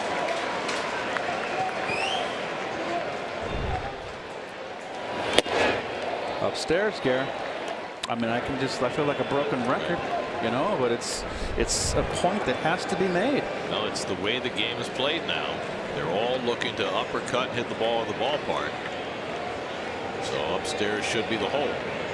3-2. Lifted down the left field line, slicing toward the tarp.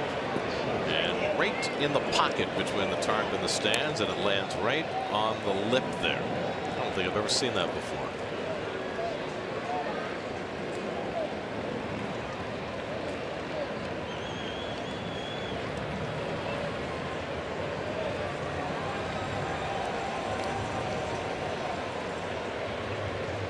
Lugo has struck out 5. He's never struck out more than 6 in a big league game. That's hit to center. Conforto stands his ground. 2 out. So Peterson lines out for the 2nd out of the inning.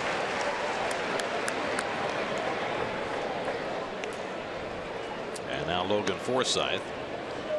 Forsythe was robbed of a hit on a diving play by Granderson in the 2nd. Then he struck out in the 5th.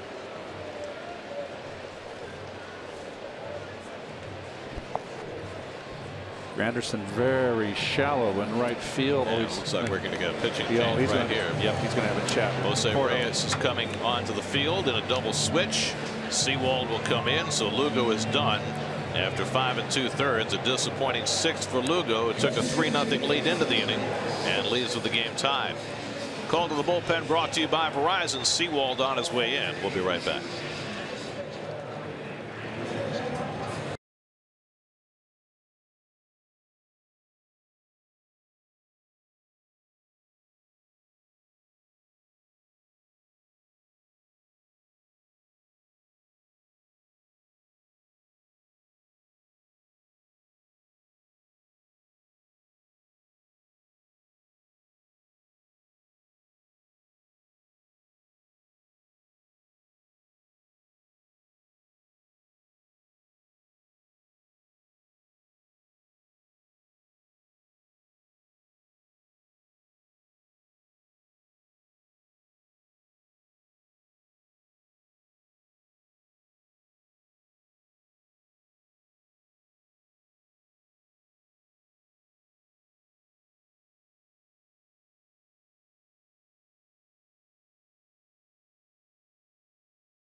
Paul Sewald in to pitch to Logan Forsythe.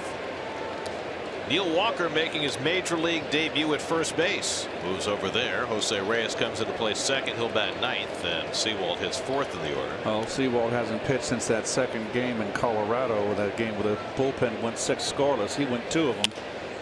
Forsythe fouls one away. Walker giving chase, but it's well back in the stands. The last time Neil Walker played a game at first base, it was in 2010 in AAA with Indianapolis. So 7 years since he's donned a first baseman's mitt. We don't know for sure whose mitt he's wearing. Well, we mentioned that there would be musical chairs on that infield, and here's the Exhibit A. Forsythe fouls it back. So Lugo goes 5 2/3. He allowed 3 runs and 4 hits. Walked 2, 1 intentionally. Struck out 5. Gave up the 2 home runs, both of them here in the 6th inning. And so he'll get a no decision today after carrying a 3-0 lead into the 6th. Didn't give up a hit for the first 4 2/3. 2-2 now to Forsythe. Yasmani Grandal would be next. He's been going very well for Paul Sewald. 2 scoreless innings in Colorado his last time out. There was that comeback win Wednesday night. That's got 6 scoreless innings of relief there. It was the longest scoreless relief outing for a visiting bullpen at Coors Field in 7 years. That's how extraordinary it was. That came from 5 down to win 10-5. That's their only win in their last 6 games. 2-2 coming. And skips in with a slider. 3-2. Well, this game just switched gears in a heartbeat, did it not, with 2 swings? 6 runs have scored on 5 home runs in this game. Which seems to be the norm today. 3-2 coming.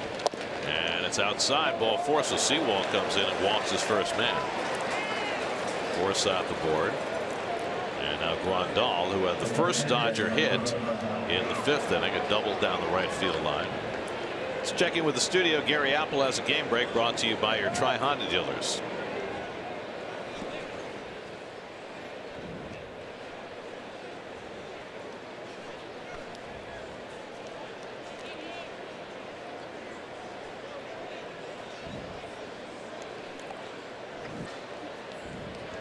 Boy, Gary, you talk about hot. I mean, Contreras is scorching. Cubs, though, have lost 3 straight. They're leading now to a half game over the Brewers and now trying to hang on and beat the Nationals. Yasmani Grandal takes a rip at a fastball, 0-1.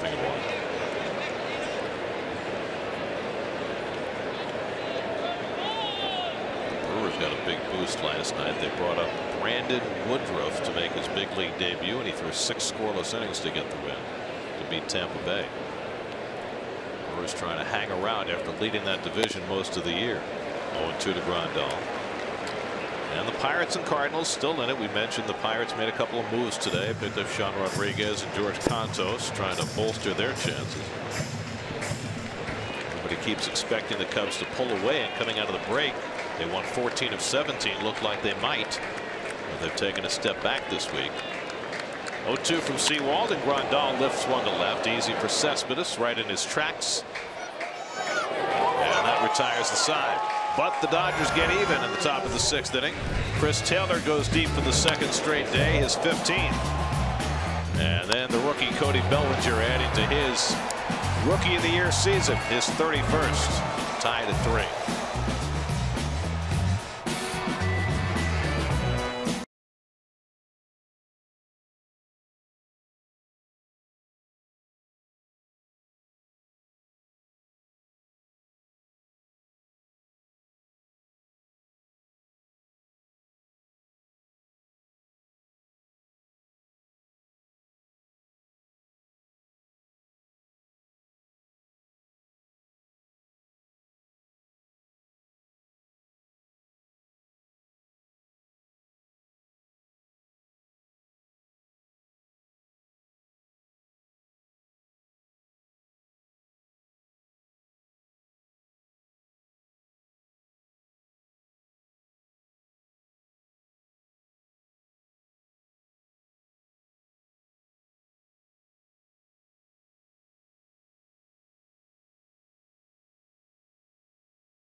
Top high school ballers as SNY and Overtime team up to bring you the best New York City hoops highlights all summer long. Check it out on Facebook, Twitter, and Instagram. Mets Box Score presented by Good Humor. 3 first-inning home runs from Conforto, Flores, and Granderson. That's been the sum total of the Mets offense this afternoon. Rich Hill settled in from there, didn't allow anything else through his 5 innings. The Dodgers have gotten him even, and now Hill is out. And Brandon Morrow is in to pitch the bottom of the 6th. Well, look at the number there against left-handers, folks. .030. That is 1 for 33. That is astounding. That is efficient.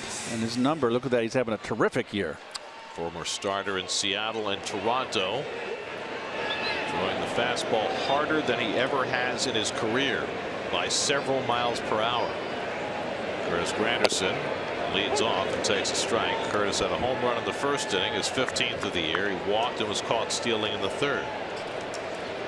So Hill went 5 innings, allowed 3 runs, 6 hits, a walk, 8 strikeouts, and the 3 home runs. And Granderson grounds the cutter foul, and it's 0-2.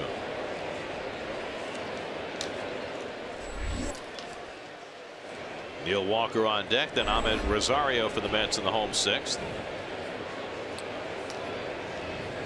3 infielders on the right side against Granderson. And Morrow misses high. 1-2.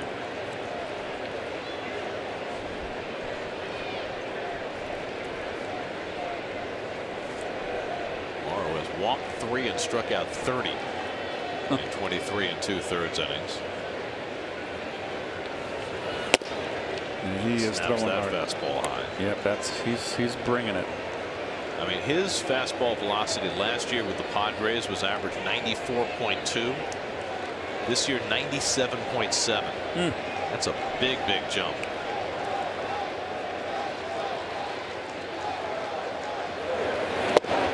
And he runs that slider inside. It's 3-2. So for a pitcher who's only walked 3 batters all season, he's run a full count to the first man he's faced. Neil Walker on deck. 3-2 to Granderson. And he fouls away the fastball.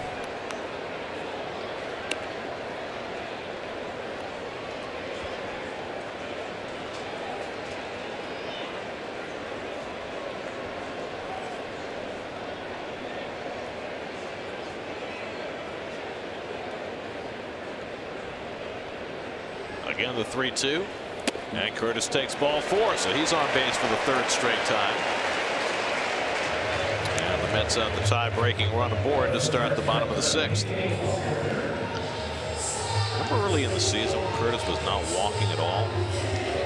He has really picked up the pace. And I believe, to check the stats, but I believe that with that walk, he's taken over the club lead in walks, even though he has not been playing every day. Well, Curtis just had a horrific first 2 months, Gary. He wasn't doing much of anything, and he hung in there, boy.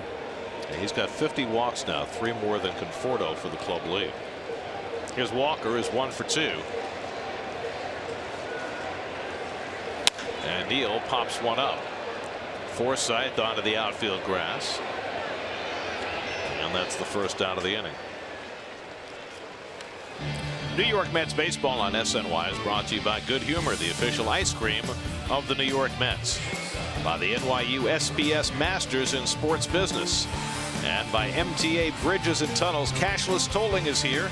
Get Easy Pass today to save up to 50% on tolls. Now Ahmed Rosario, who struck out and grounded out today, 0 for 2. Granderson at first and 1 out. Rosario takes the fastball down for ball 1.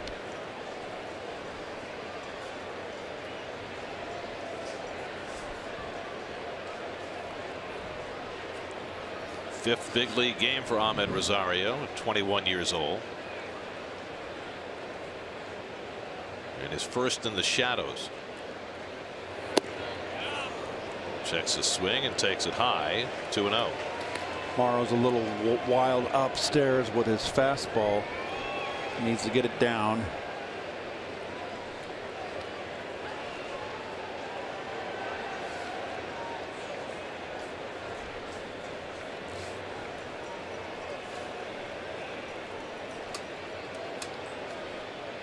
Rosario ahead in the count, 2-0. And Granderson dives back. Curtis was caught stealing, ran on first move against Rich Hill, who picked him off.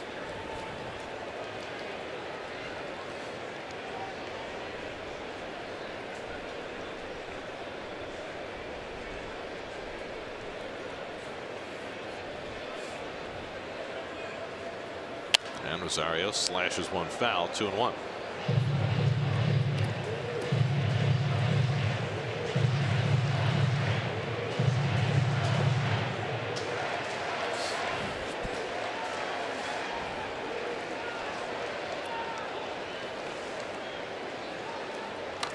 Ahmed hit 7 home runs in AAA this year. Let's expect for him to have some power. There goes Granderson. The pitch outside from his knees. Grandal not in time. And Granderson has his 4th stolen base of the year. So Curtis been a little frisky today. Caught stealing in the 3rd. Now successful here in the 6th. Good time to steal, too. Tie ball game.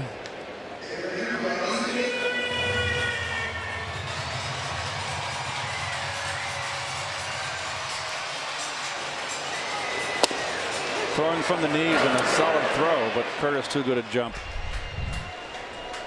So the go-ahead run in scoring position with 1 out. That pitch was a strike to Rosario, so the count 2-2.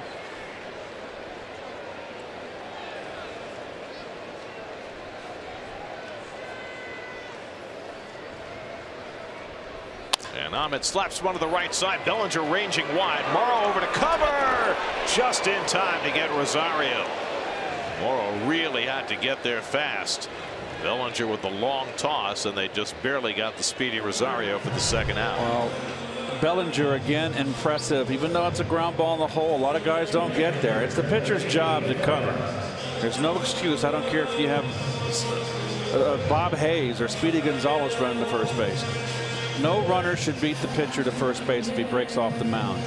So it's well done there. But Bellinger continues to show good range to his right. Speedy Gonzalez, yes. Slowpoke Rodriguez, not so much. So now Granderson at 3rd with 2 out. Here's Rene Rivera, who's 1 for 2 at a base hit to center field back in the 2nd. And the fastball for a strike. Well, watch the break here. It's instant. He hesitated. You better get over there. Can't be a spectator. And this team should know by now, Gary, that first baseman over there and Cody Bellinger can go to his right. You know, you get familiar with your teammates. There should never be, if I'm a pitcher, what I have seen. This is the 6th game I've seen of this young man at first base. And I know right now from that 4-game series in LA that this kid can go to his right and cover some ground.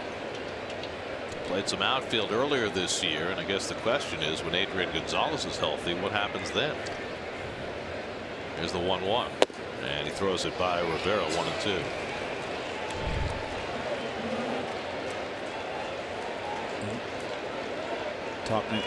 Talking it over with his hitting coach. I have no clue what they're talking about. Maybe a sign.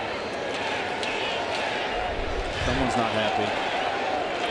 1-2 coming, and Rene goes down on a fastball at his eyeballs, and that retires the side. Leadoff walk by Morrow. Granderson steals a base, but he's stranded at 3rd.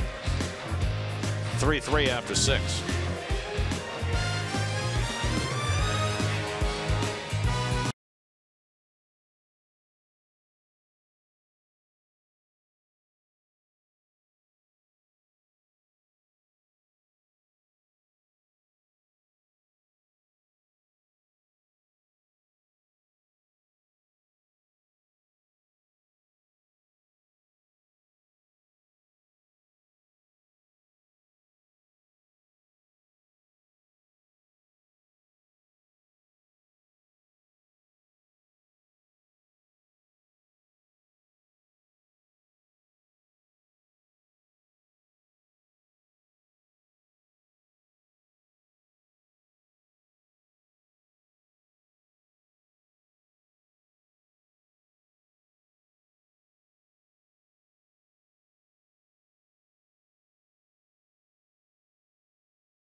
that stolen base, and let's see if he looks back.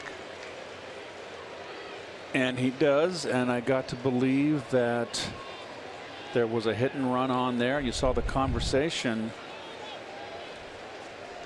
There was a conversation after that, after the at bat with hitting coach Kevin Long.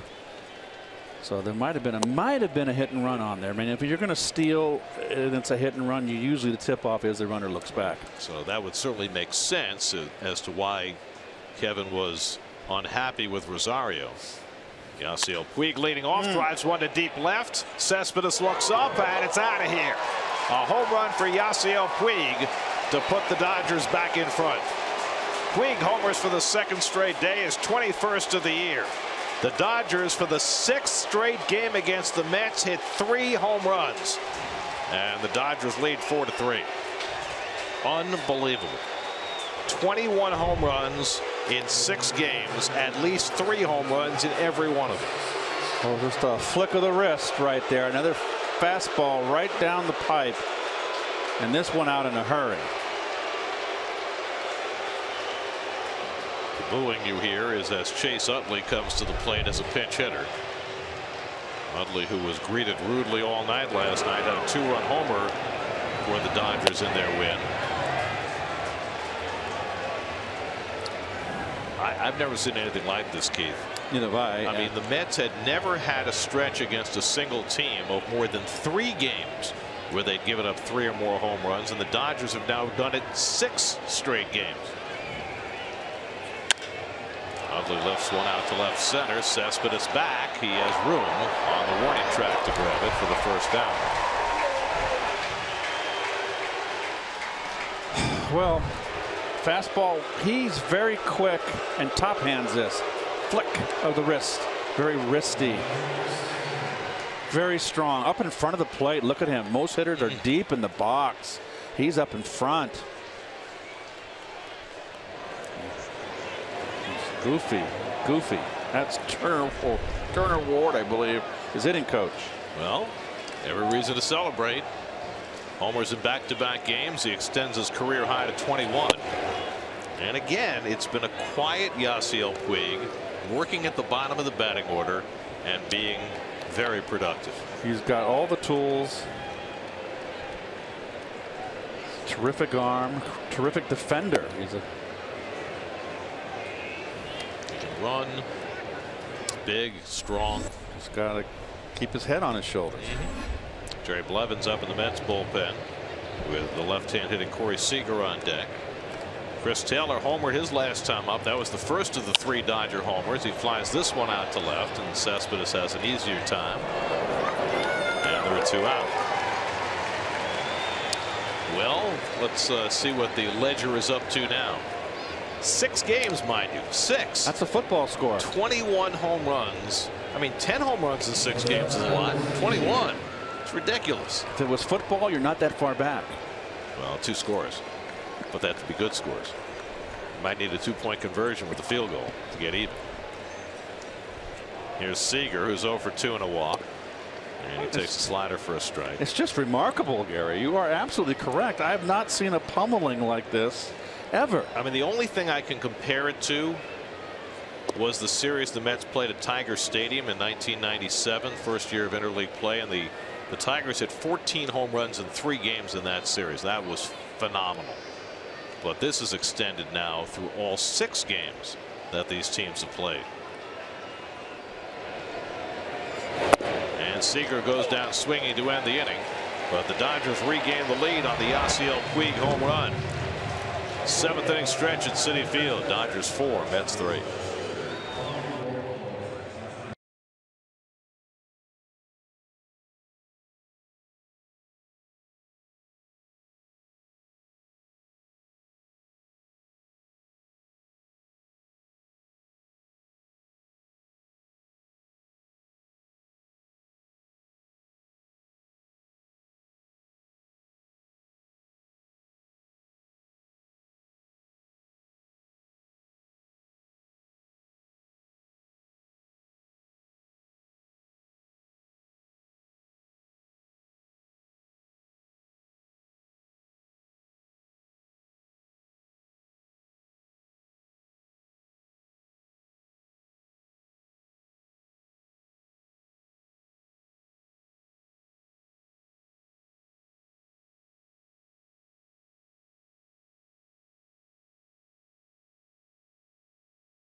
Contreras and the newcomer Alex Avila homered in that game. Be at Citi Field Saturday, August 19th. The Mets take on the Marlins at 7:10 p.m. The first 15,000 fans in attendance will receive a Yoenis Cespedes bobblehead, courtesy of Delta Airlines. For tickets, visit Mets.com/tickets. Paul Sewald gave up that go-ahead home run to Yasiel Puig, and he's none too happy about it. 4-3. The Dodgers have their first lead of the day, and now they'll go to the sundial throwing right-hander Pedro Baez. Sundial. Gary's being very comical there. He's a very slow worker, Baez, but you can see another guy that tremendous earned run average. Look at, it's not only the starters, it's the bullpen that's solid. Jeez. And they made that bullpen better at the trading deadline, picking up the two lefties, Tony Watson and Tony Cingrani, and they've got left-handed action in their bullpen with Conforto due up next. Jose Reyes up for the first time, came in on a double switch in the 6th. Jose last night grounded out in his only at bat. Again, used to playing some second base, got in a couple of games there in Colorado for the first time in 13 years. So true to his word, Terry Collins has begun to move guys around to positions where they're not necessarily all that familiar. Neil Walker playing some first base today, first time in his big league career. Reyes getting some time at second for the first time since his second year back in 2004.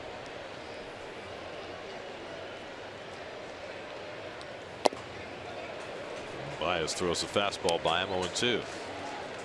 Well, we've had more than a few players. We got Kiki Hernandez, who's on the Dodger team, that has played all the positions for the Dodgers.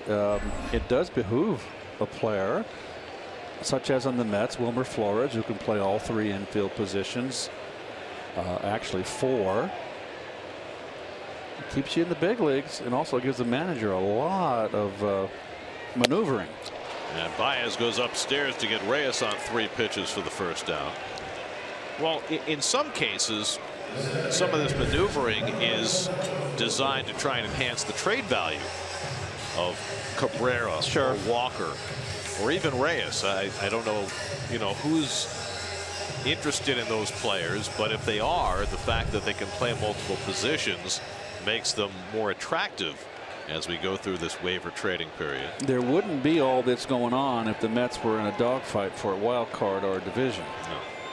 Although, 2 years ago, if you'll remember, when the Mets were coming down the stretch after they made the trades at the deadline and had so many options, Terry was moving guys around with guys like Uribe and Kelly Johnson and that group.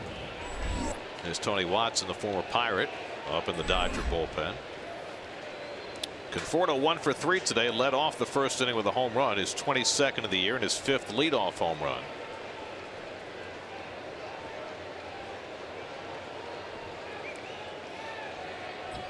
Now, in the National League especially, versatility in terms of multiple positions has become ever more important as pitching staffs have lengthened. I mean, it used to be back when you played, Keith, you'd have a 10-man pitching staff. Right. Which means you'd have a 7-man bench. Right. Well, now you've got 13-man pitching staffs and 4-man benches, which means you've got to be able to play multiple positions. Somebody has to. And, back in that day, only the American League with the DH had the 4-man benches. 1-2 to Conforto. Baez throwing hard. I had a conversation with Tom Lasorda, the old Hall of Fame Dodger manager, and I asked him, I said, Tommy, if you were managing today with these 13-12 pitchers, would you want 13 pitchers or 12 pitchers to sacrifice your bench, or vice versa? And Tom said, I want the bench. Problem is, if you're using 4 and 5 relievers every day, you run out quickly, and everybody does. Yep. Change up from Baez, and it's 2-2. SNY Super Slow Motion is brought to you by your Mercedes-Benz Tri-State dealers. Mercedes-Benz, the best or nothing. And M&M's wall has gotten a workout today. It has. You know, Lasorda too also managed in a day when pitchers went 9. Right. Well, it makes a huge difference. And I'm sure Tommy would have evolved if he was still managing. As they've all had to. I mean, right. Look at Terry Collins. I mean, even when he started with Houston, he was getting routinely 7 and 8 innings out of his starters. And it just doesn't happen that way anymore. I mean, look at what the Dodgers today ran out the guy who won Pitcher of the Month in July. It's a 5-inning pitcher, Rich Hill. Yep. And he, you know, that's what he does. And the Dodgers live with that because he's been successful and they've got such a good bullpen they can compensate for that.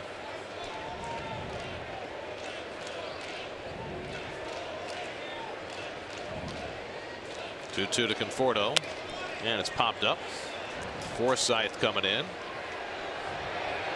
and that's the second out. People's United Bank brings you today's starters. Lugo started wonderfully, didn't allow a hit for the first 4 2/3, but gave up the 2 home runs in the 6th to tie the game. Rich Hill gave up the 3 home runs in the first inning, but then settled in after, struck out 8.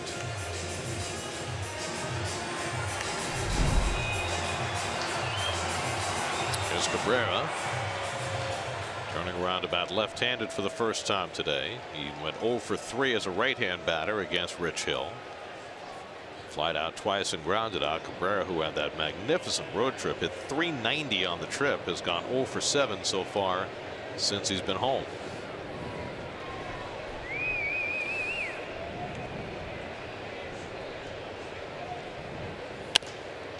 And he pops one foul. Will go out of play.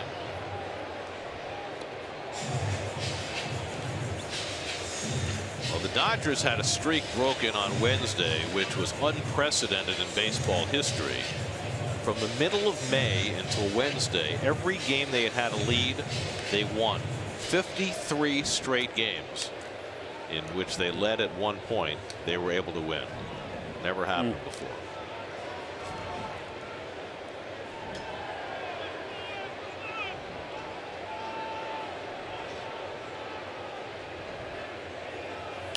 Of course, a lot of that has to do with having a magnificent bullpen, which the Dodgers do, with maybe the best closer in the game at the end of it in Kenley Jansen.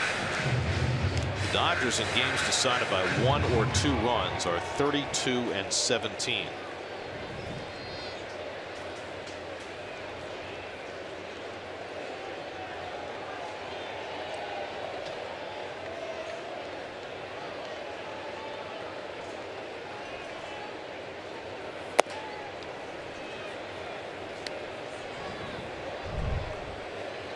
Well, here's Grandal here.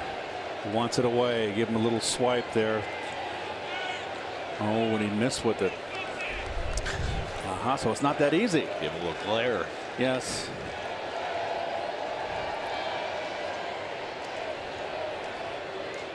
Look at, he's very cautious too about Cabrera. The hitter's peeking.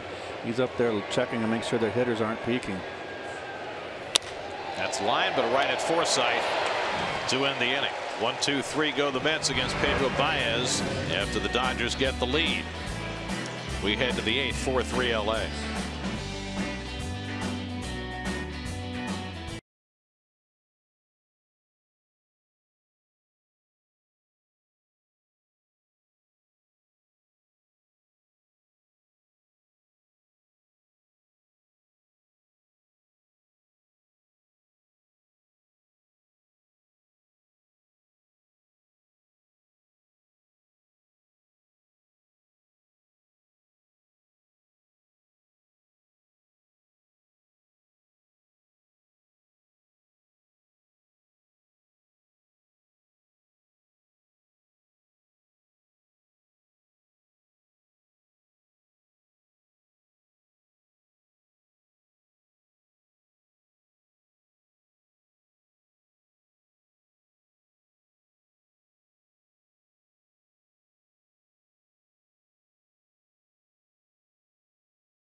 8th inning, we've talked a lot about how he has revamped his swing since he left the Mets. Recently, Steve Gelbs asked him why he did it.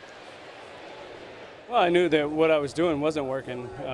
You know, I was a mediocre player. I feel like I was capable of putting together good at bats, but never really did any damage. And you know, once I came to the realization that one, I had the ability to hit the ball in the air and have it go a long way, and two, just understanding that if you want to slug, you got to do it in the air. It's hard to slug on the ground. I don't think anyone wants to be the guy that's hooking ground balls down the third baseline. So you know, that really kind of changed my mindset and was the initial thought process and trying to change the way I go about my business. Was it a thought process that you came up with, or did someone point that out to you in particular? No, Marlon Byrd came over with the Mets in 2013, and he kind of started getting in my head about it. And by the end of the year, I had made some adjustments, and the last month and a half that I put together here in 13, I felt like I was starting to see the fruits of it. I was driving the ball in the air to center field and to the pull side, and I had a really good last month and a half here, and was feeling good about it. So that got me kind of hungry and made me want to go in and work on it even more in the offseason. Turner with a perfect illustration of what he's talking about, lifting one over the center field fence for his 12th home run of the year, the Dodgers' 4th home run of the day. The big leg kick and another fastball right down the pipe and down, Gary. I didn't think this ball was going to get out, and it sure did. And I mean, amazing, this interview. We just showed what he was talking about, and he put it into practice right there in front of us. Paul Sewald giving up a pair of solo home runs to Puig and Turner. And he is out. Jerry Blevins is in. Dodgers now have a 5-3 lead as their home run barrage continues. Justin Turner, dead central. 5-3 Dodgers. We'll be right back.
Jerry Blevins in to pitch to Cody Bellinger, who has one of the Dodgers' 4 home runs in the last 3 innings.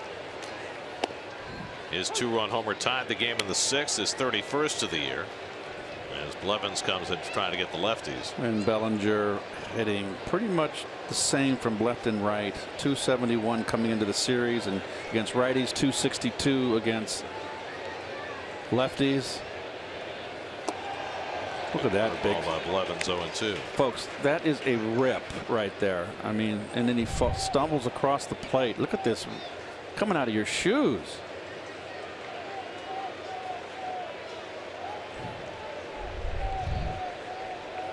Cannot say that's good balance. Seems to be working for him, though. He's just, you know, he's a home run hitter. Look at 31 bombs. 605 slugging percentage.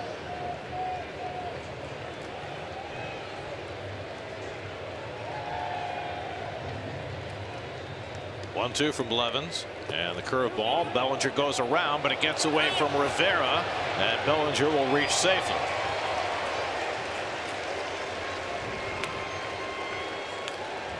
So a strikeout, and then Rivera unable to handle the curveball. That should be a pass ball, I would think.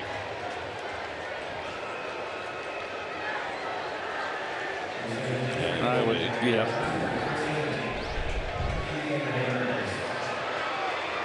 So now we'll get a pinch hitter with the lefty in the game. They'll send Kike Hernandez up to bat for Jock Peterson. Hernandez had one at bat in the game last night and fouled out. This was a game the Mets led 3-0 in the first inning after 3 solo home runs, but the Dodgers have trumped that with 4 home runs of their own in the last 3 innings. The Dodgers have now hit 22 home runs against the Mets in 6 games this year. 22. It's staggering.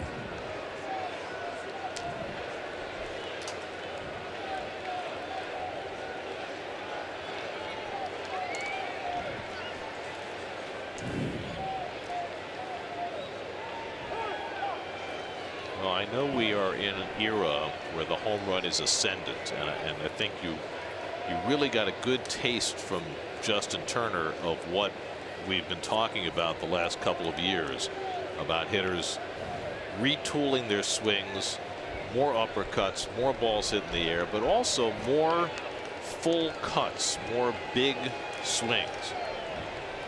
And you know, when Ronnie talks about how you counteract that, he always talks about pitching inside, maybe getting somebody to take a seat in the batter's box. And maybe we're in an era where that's not going to happen anymore. But if that's not the case, then how as a staff do you counteract this kind of whipping, which is really the only way you can put it? 6 straight games. Come in here in the middle of the night and blow up some of these parks and push the fences back.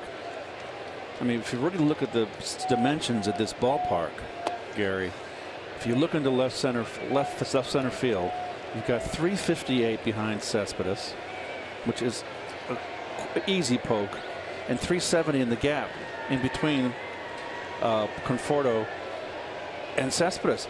368 is Wrigley Field, and we always said Wrigley Field was a bandbox, and what made Wrigley Field fair was because the wind would blow in sometimes a lot. Plus the lines are so deep at Wrigley. And it's just this left field to me is a bandbox. Well, we've gone from a what was a very pitcher-friendly dimension here at Citi Field when the place opened to something that's much more hitter-friendly. And now in the last 2.5 years, as the home runs have taken off across baseball, this has become, like every other park, a good hitter's park. As Hernandez pops one up, Reyes retreating, Granderson in to call him off, and Curtis makes the catch for the first down. I mean, it would have been interesting had the fences here remained where they were when the park opened, and then we had this revolution in home run hitting over the last couple of years to see how the park would have played against this new home run That's a expansion. Good point. That's a very good point. Would this have been a more fair park then? But there's no way they could have known that when they moved the fences in. At the time they moved the fences in, this seemed to be a very unfair ballpark against the hitters. Right. But this year, there's something rotten in Denmark as far as that baseball is concerned. I'm sorry. I don't think it's just this year. I think it happened at the All-Star break in 2015. If you look at the numbers, home runs had been going down, strikeouts had been going up, pitchers were having the upper hand, and at the All-Star break in 2015, everything changed. Second half of 2015, last year and this year, it's been an entirely different circumstance. Now, you want to say it's all about the hitter's approaches. That's certainly part of it, but it also certainly appears as though the baseball carries a lot more than it did.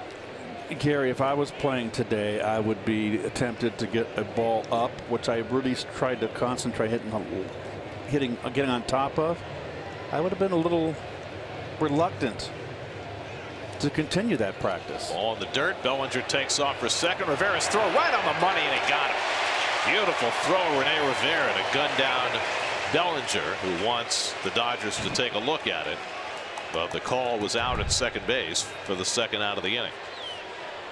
And this ball's in the dirt, nicely blocked. Didn't rush his throw. Right on the money. Well, did he get the tag on him or not? It's about the tag. And the Dodgers are going to challenge. Let's the ball got there in time, but doesn't look as though Reyes tagged. I think he might be safe. Yep.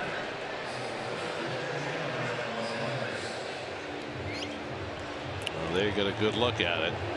Definitely safe. He's safe. I mean, it's one of those plays that for 100 years you're going to get called out on because right. the ball beat you. The ball beat you. And he got the tag down even if he didn't actually touch him. But now in an era of replay, it's not good enough. So that's going to be, if they agree with us, a wild pitch. Yeah. Plan to review brought to you by Mazda. Driving matters. This is a fantastic shot. It really is. It's very clear. If anything, Jose, you want to go get the ball, catch it in front of the bag, because the impact of the ball, Gary, when you catch is going to force you back towards center field. So you want to go get it in front of the bag, and it makes it easier to sweep the tag through the base.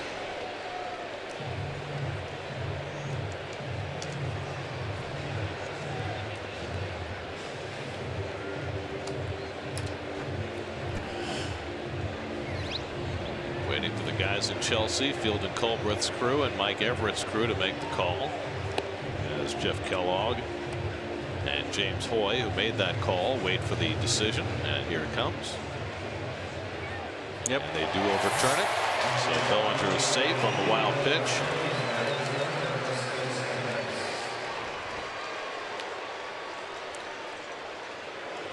Well, those are the numbers this year on challenges.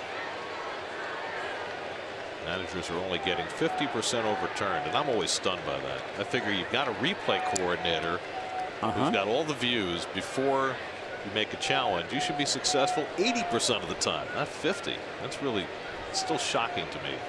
They're as unsuccessful as they are in getting calls overturned. Anyway, Bellinger at second and 1 out, and now Forsythe. I think it would be a much better system if you took the replay coordinators out of it and just made the manager make the call based on what he sees. Forget about having every team have a replay room. I agree 100%. Let the manager see the play. If you really think it's a terrible call, challenge it. That's it.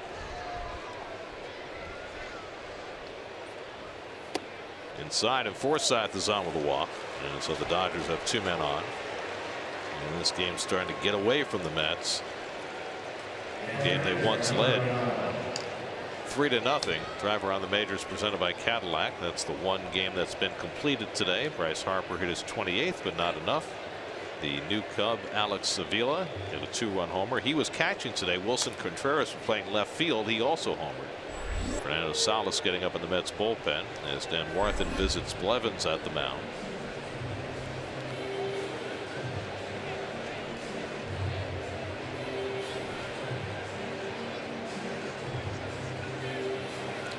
Well, tomorrow night's on ESPN, day off Monday, so our next SNY telecast is Tuesday night when the Mets open their 2-game series against Texas. Chris Flexen will make the start for the Mets. Andrew Kashner for the Rangers. 6 o'clock the coverage right here on SNY. 2 with the Rangers, and then off to Philadelphia for 4 games starting on Thursday night, and then back the following Monday for the home-and-home series with the Yankees. First 2 in the Bronx, and then the 2 here at Citi Field a week from Wednesday and Thursday.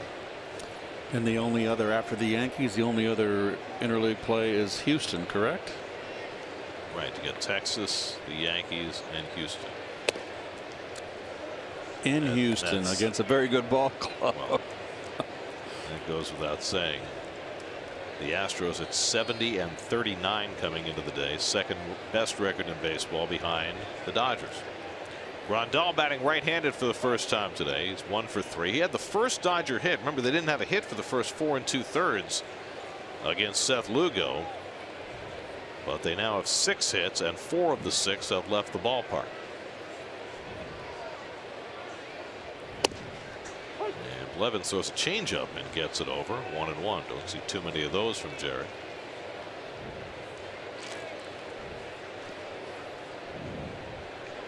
The Dodgers in their last 50 games have now hit 95 home runs.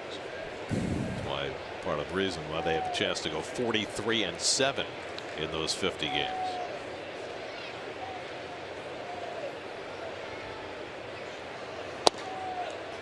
Fastball away, 2-1 to Grandal.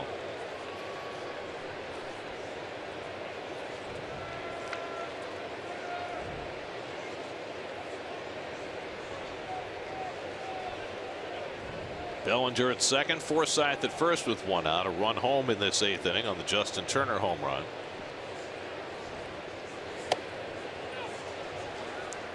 And now 2-2 to Grandal.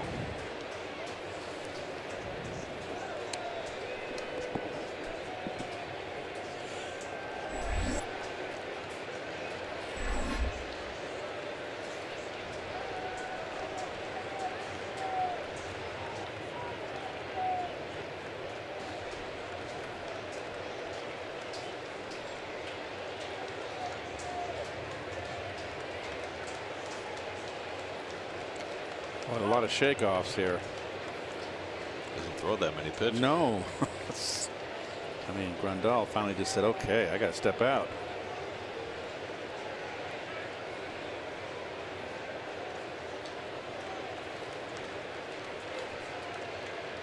Two from Blevins, and Grandal got a piece of that curveball and fouled it at the plate. Still 2-2. Blevins last pitched in Colorado in the final game there on Thursday and retired the only batter he faced. Asked for a little more service here today, facing his 4th batter already.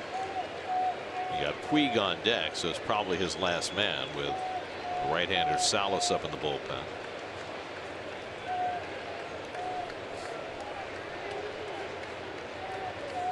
And Grandal goes down on the changeup for the second out.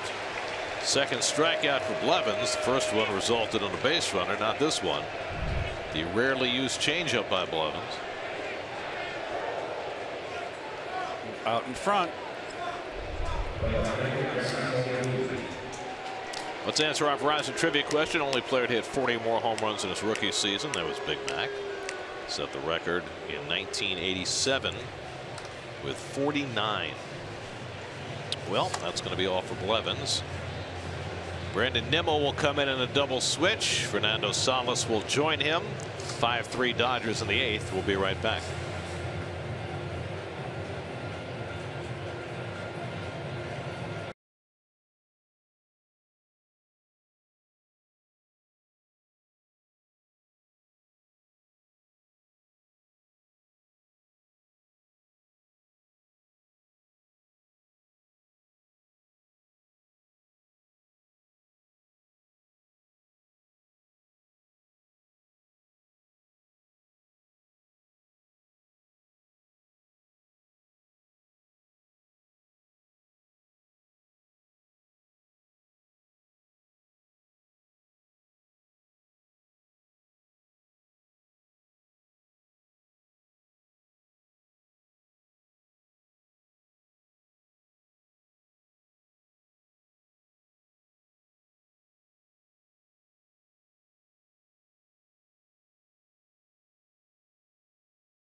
Dodgers so far have enjoyed a walk in the park.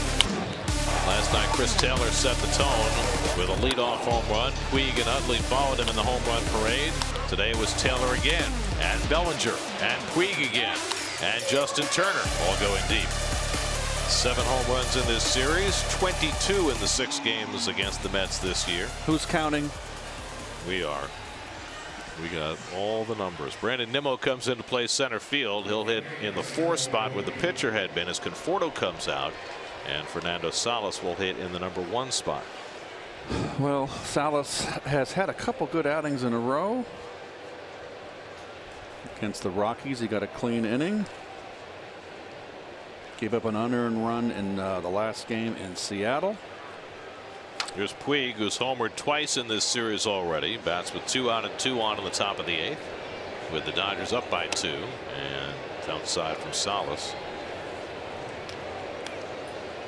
Puig's home run on the 7th was a lightning bolt that just cleared the orange line in left field, his 21st of the year. Bellinger is at second, Forsythe at first with 2 out.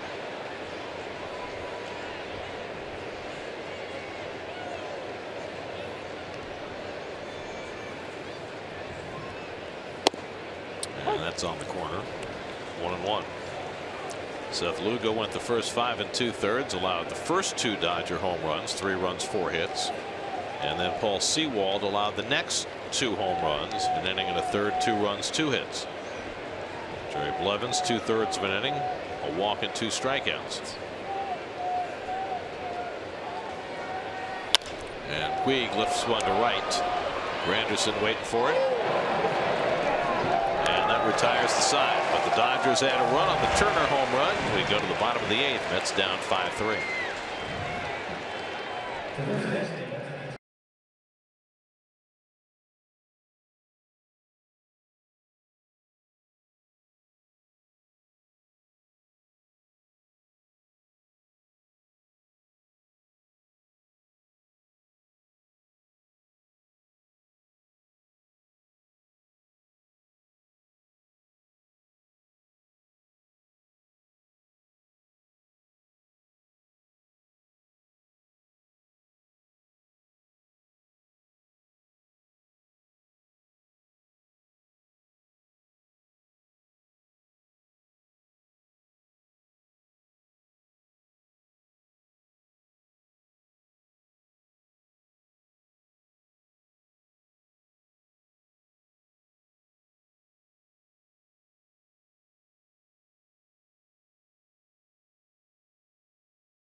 Winning seasons. They've made the postseason 4 straight years and 8 of the last 13.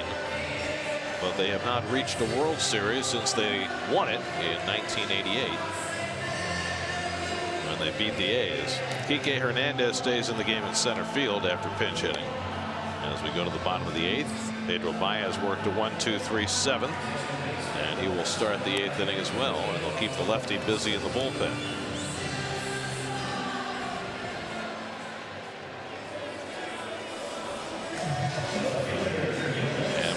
Catcher for the Dodgers as well.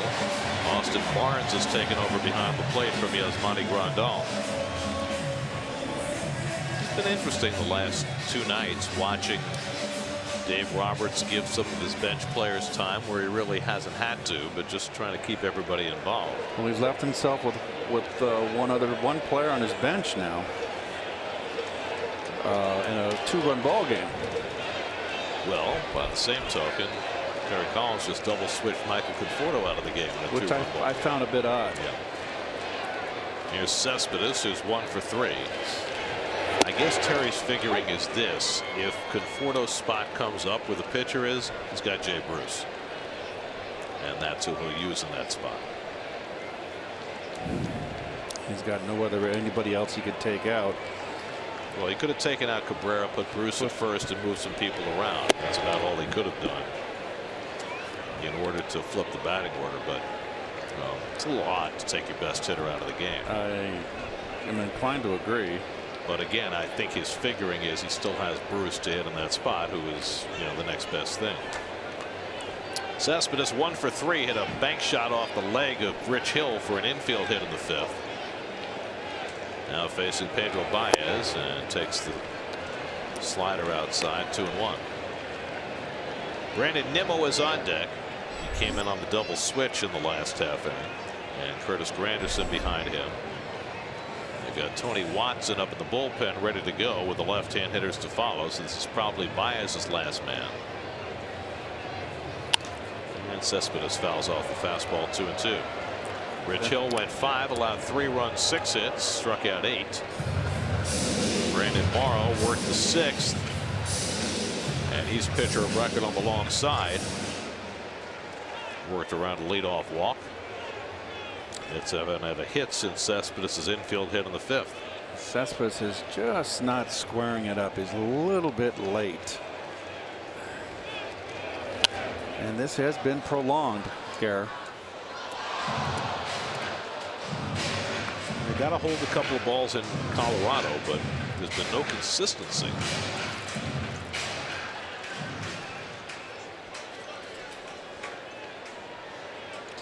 Now 234 at bats, 11 home runs, just 30 runs batted in.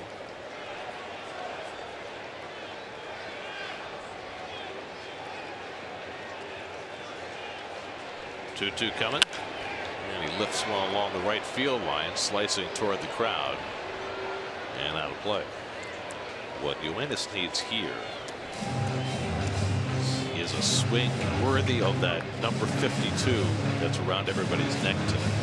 He needs a 52 with diamonds kind of swing, and bring the Mets to within a run as well.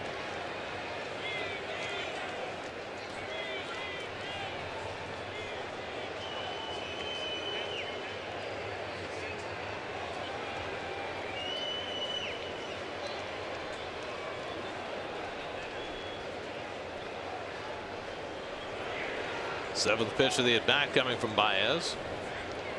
And Cespedes takes it wide, and he runs the count full.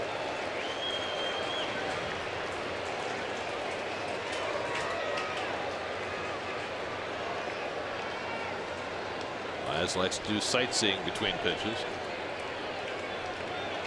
Statue of Liberty, Empire State Building, Bronx Zoo. Okay, here we go. 3-2 coming. Inside, and Cespedes is fortunate to get out of the way of that. And he'll take his base.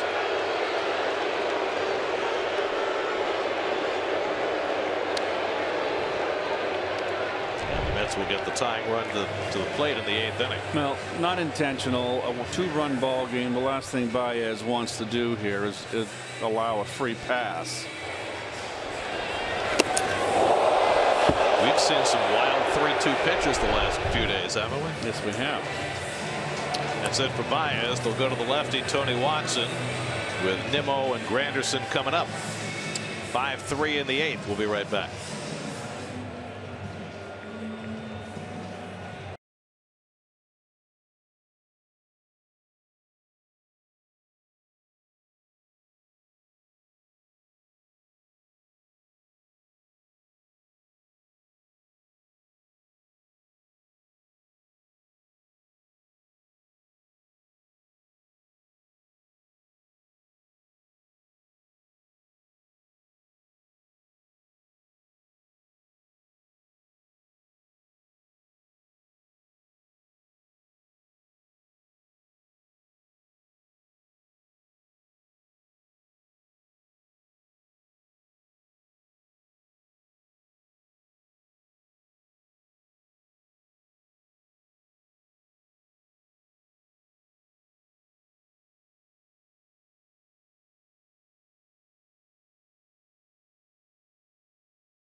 SNY, the Northeast Regionals of the 2-on-2 tournament kick off Sunday at 4:30 on the NBC Sports app. Then live coverage continues at 8 p.m. right here on SNY. Tony Watson, his second appearance for the Dodgers after 6.5 years in Pittsburgh.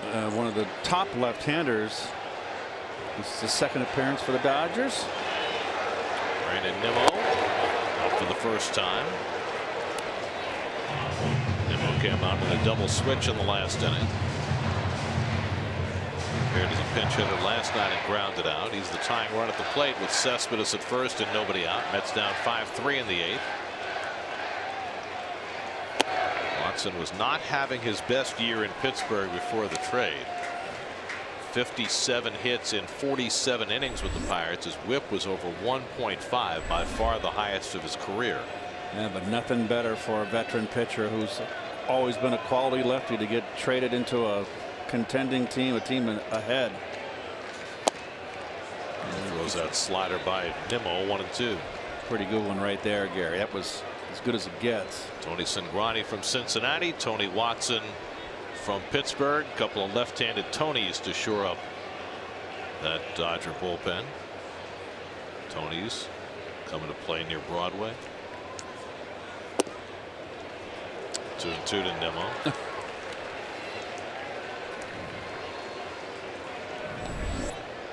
A.J. Ramos up in the Mets bullpen. Ready to pitch his first home game as a Met. Nimmo just got a piece. See, Watson is a 3/4 delivery. Throws hard, heart sinker into lefties, and a little more of a flat slider, but everything hard and sharp.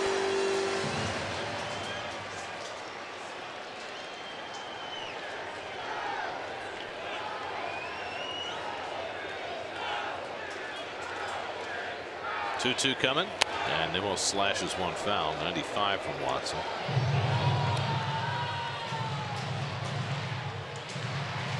He had some terrific bullpens over the last few years in Pittsburgh with Mark Melanson and Jason Grilli and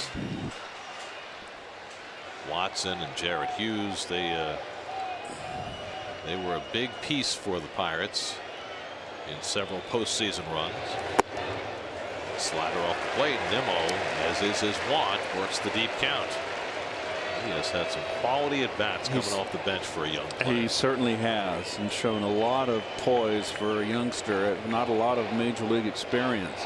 It's not an easy task coming off the bench. Saw him do it last year, and after all his physical problems, doing it again this year. 3-2 coming, and it's on the outside corner. Nimmo caught looking. Watson painting that fastball on the outside edge for the first out.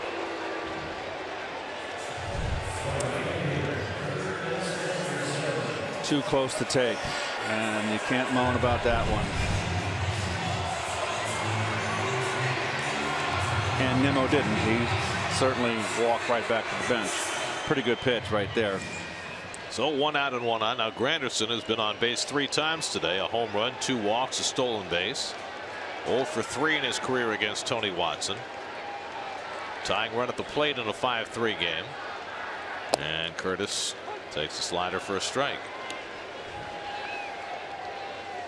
Watson, I'm sorry, Gary. Watson's going to be a heck of a pickup for this team. He's going to pitch well for them. This is a fresh look for him. He's in a team that's contending. He's going to be tremendous for them down the stretch. 32 years old and moving from the only organization he ever knew in Pittsburgh to take part in this Dodger juggernaut.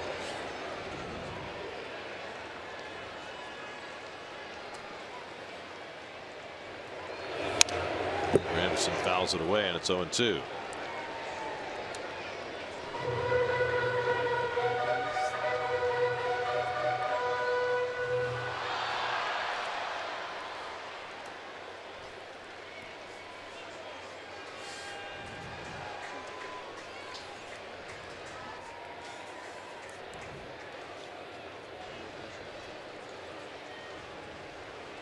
Here's the 0-2 and the breaking ball inside.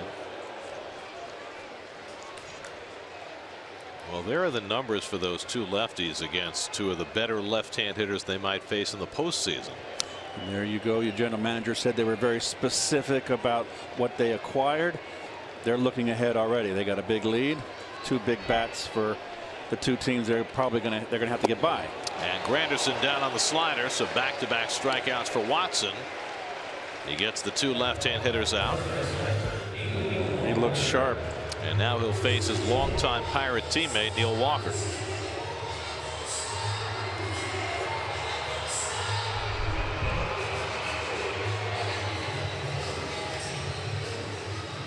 Walker and Watson were together for 5 years in Pittsburgh.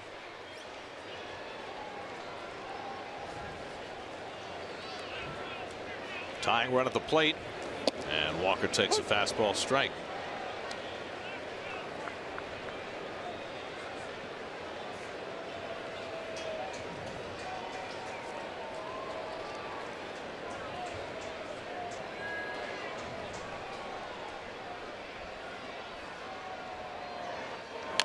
And Neil pounds one into the ground. That's a fair ball. Barnes throws him out. Side retired. What a job by Watson. 2 strikeouts and a 10-footer. After 8 at Citi Field, 5-3 LA.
To 3 LA,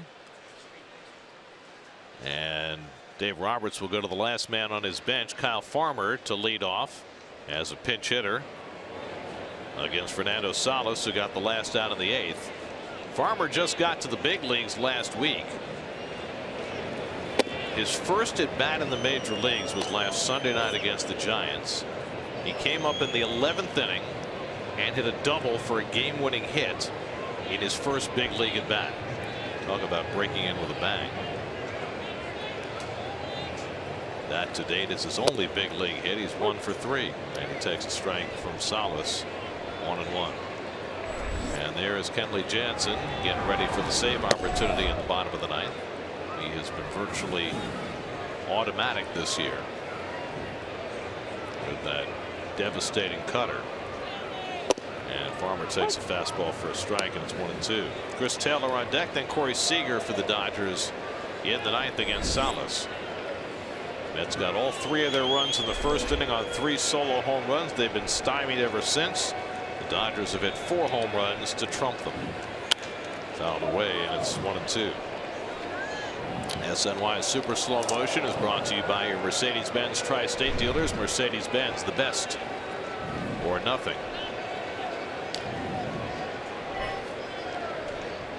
Salas, the 4th Met pitcher of the day.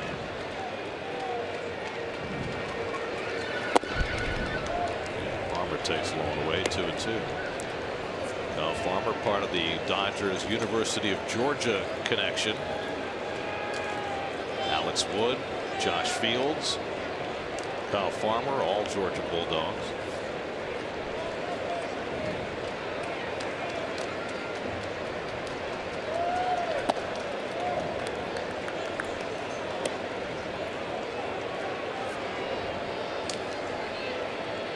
So with Conforto swapped out of this game, Gary, he would have been the 4th hitter in this game, in this last final inning. So that'll be Bruce. Yes.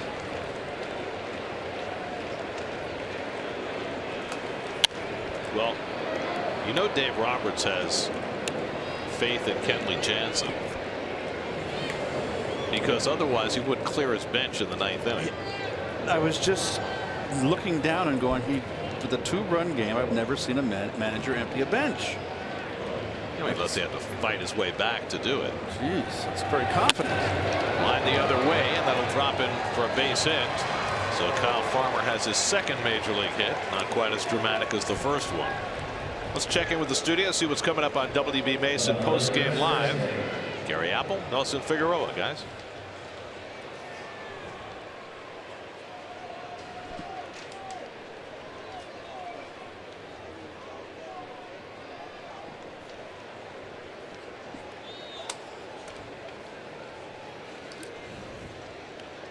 Looking forward to all the wisdom. Here is Chris Taylor, who's 1 for 4. And he takes one to right, shallow. In comes Granderson, but off the plate on the hop. Might have a play at second base, and he gets the force on Farmer. Nicely played by Granderson. Farmer had nowhere to go. Not a very good read by Mr. Farmer. It wasn't like Curtis short hopped this ball. There he is, getting stuck in the middle. Got to get a little. I mean, that ball's 1 hop. That's just a little bit of a slow motion there. You got to think a little bit quicker. Oh, he's going back the wrong way, and with a long hop. Poor judgment. So it goes as a 9-6 force play. No hit for Taylor. So Taylor's at first with 1 out. Here's Corey Seager, who's 0 for 3 and a walk today after a 3-hit game last night.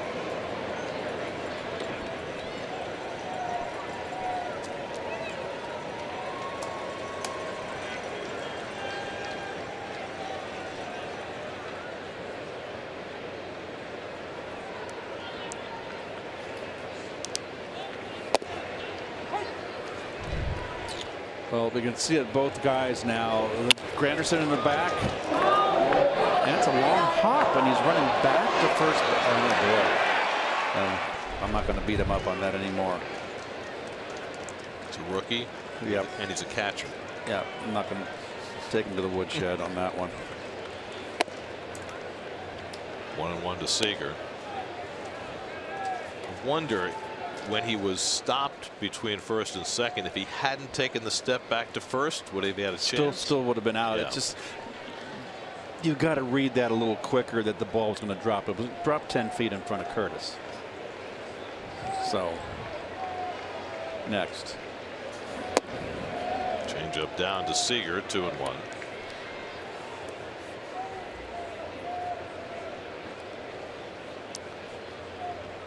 Justin Turner waiting on deck.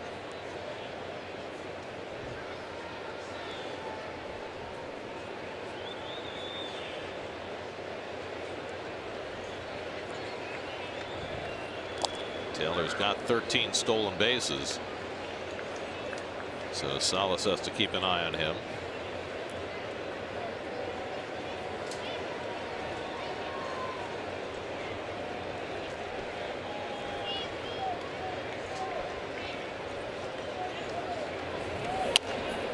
Do you think guys who wear old-fashioned stirrups don't look as fast as guys who have their pants pulled all the way down? I never liked the pajama look. I know you love the stirrups, but it's not a speed look, I don't think. Well, they're too low right here. That's old-fashioned. I'd like them a little bit higher. Well, 70s, you guys didn't show any color at all except I the did. stripes on the side. I beg your pardon. Just a little bit. I showed my stripes. Popped up into foul ground. That'll go out of play. I even showed my blue with the Mets. I showed my blue in my socks. But not as much as Taylor is what you're saying. You're saying he's showing too much color. Yes, those are too old. That's too low. That's 1920s look right there. We used to call them ankle chokers. Maybe that's what he's going for. Maybe that's why it doesn't look fast, because we used to call them ankle chokers.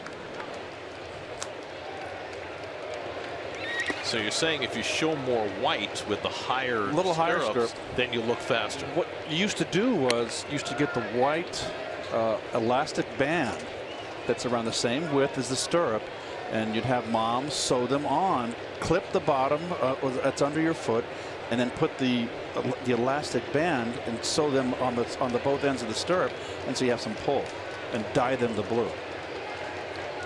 There goes Taylor. Into the air deep to right. Forget that. It's another Dodger home run. Into the Coca-Cola corner. Corey Seager, a 2-run shot. The 5th home run of the day for the Dodgers. The 3rd time they've hit 5 home runs in a game against the Mets this year. And that puts the cap on this one. Wow. 7-3 LA. I don't know what to say. 19th of the year for Seager. And his 4th against the Mets. That's an impressive home run from Seager, because that was a ball upstairs. Right down the pipe, though. Oh, goodness. 2 home runs against Lugo, 2 home runs against Sewald, and now 1 against Salas. Justin Turner had one of them, the go-ahead home run in the 8th. Look at. Wow, look at the exhale. That was a deep breath. Goodness gracious. I don't even know what to say. That is 23 home runs in 6 games for the Dodgers against the Mets. Well, just the whole league in general. Now Jansen sits down Ross Stripling. Looks like he'll get the 9th inning instead with a 4-run lead, at least.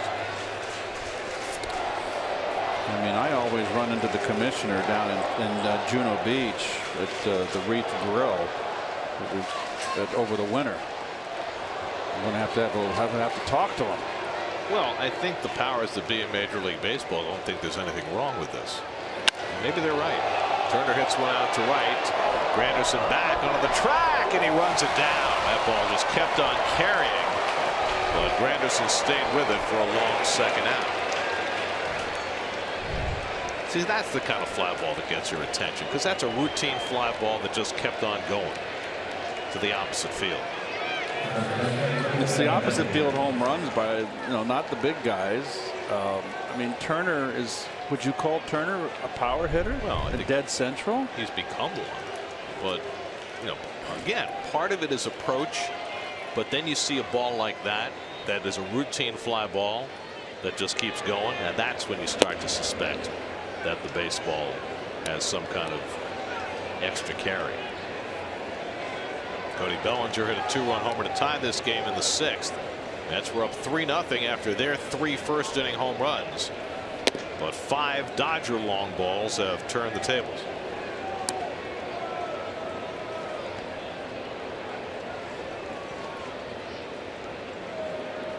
And Bellinger fights one off, and it's 2-1. 7 unanswered runs. The barrage beginning in the 6th. Well, last night Taylor got it started with a leadoff home run. The Dodgers hit 3 in their 6-0 win, and it was Taylor who got it started again in the 6th inning today against Lugo, who had shut the Dodgers out for the first 5.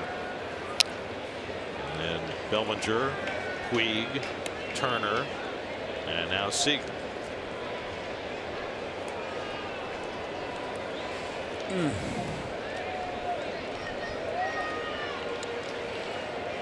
What was that Spencer Tracy movie? A Bad Day in Black Rock? Bad Day at Black Rock. Line the other way. Cespedes toward the line. And he gets there for the second out. For the third out, excuse me. That retires the side. Corey Seager adds to the Dodger barrage. 23 home runs for the Dodgers against the Mets in 6 games and a 7-3 lead in the ninth.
GMC quickie 2-game series with the Rangers starts on Tuesday night. Night game Tuesday, day game Wednesday. Then the Mets go to Philly for 4 before coming back to New York for the 4-game home and home with the Yankees. First 2 in the Bronx and the next 2 at Citi Field. We're going to have our stage manager Russ with us in 4 games in Philly. How about that? Ross Stripling will try and get the final 3 outs for the Dodgers in a non-save situation.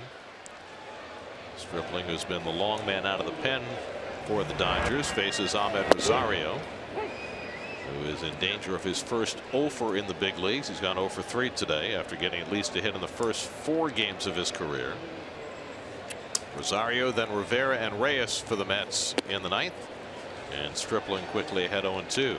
Stripling started for the Dodgers last year, made 14 starts, famously was taken out by Dave Roberts with a no-hitter early last season in the 8th inning.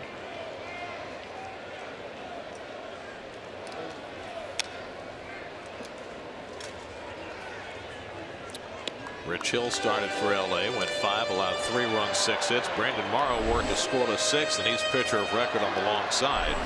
Pedro Baez and Tony Watson each threw a hitless inning. Mets haven't had a hit since the 5th. And Rosario chases the slider out of the strike zone, and Stripling has a strikeout to start his afternoon. That's 13 strikeouts for Dodger pitching. Well, he got really full on that one. Geico Sports Night tonight at 10:30. Jets progressing toward their first preseason game.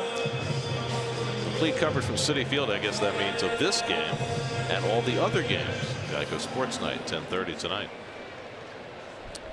Here's Rene Rivera, 1 for 3. Mets have had just 2 singles since the first inning. They had 3 home runs against Rich Hill in the first. Conforto, Flores, and Granderson. Walker added a single in that first inning, and since then a Rivera single in the second and a Cespedes infield hit in the 5th have been the only safeties. While the Dodgers putting on another long ball show. 2-0 to Rivera. Jose Reyes waits on deck. Mets play the Sunday night game with the Dodgers tomorrow on ESPN with Steven Matz and Hyunjin Ryu, the starters.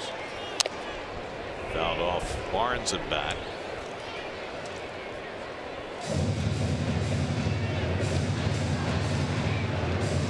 Yeah, he better be okay. No catchers left. No players left except for pitchers. Somebody's cringing in that dugout thinking Austin Barnes better be okay. I don't want to go back there.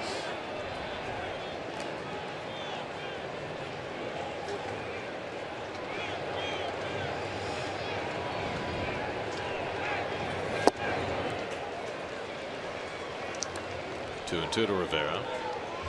Pretty nasty slider right here, Garrett. Look at this.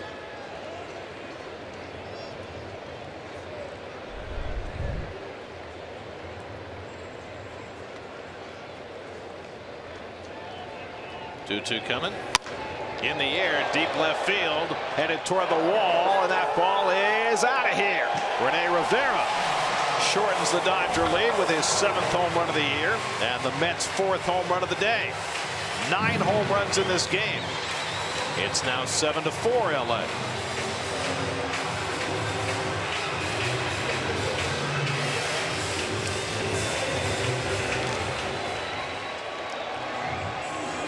And the beat goes on. So now it's a 3-run LA lead. Down pitch again, Gary. Down and in.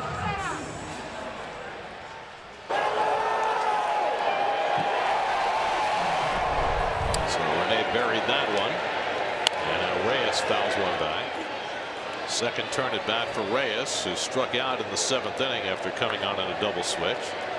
Kenley Jansen is back up in the Dodger bullpen as this game gets a little tighter.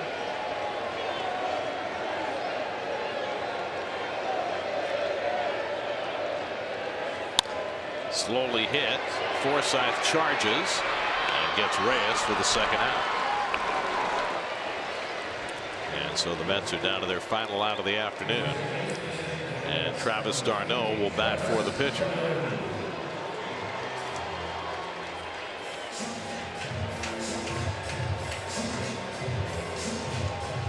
Travis 1 for 11 as a pinch hitter this year. Started last night, went 0 for 3. So there have been 11 runs scored in this game on 9 home runs.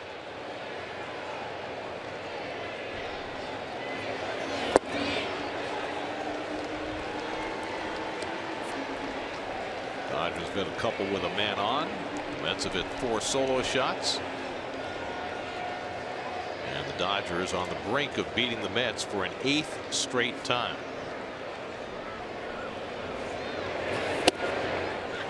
And now 1 strike away. Back in 1963 and 64, when the Mets were young, the Dodgers beat the Mets 11 straight times. That's the record in the series between these two clubs. Dodgers trying to make it 8 straight tonight.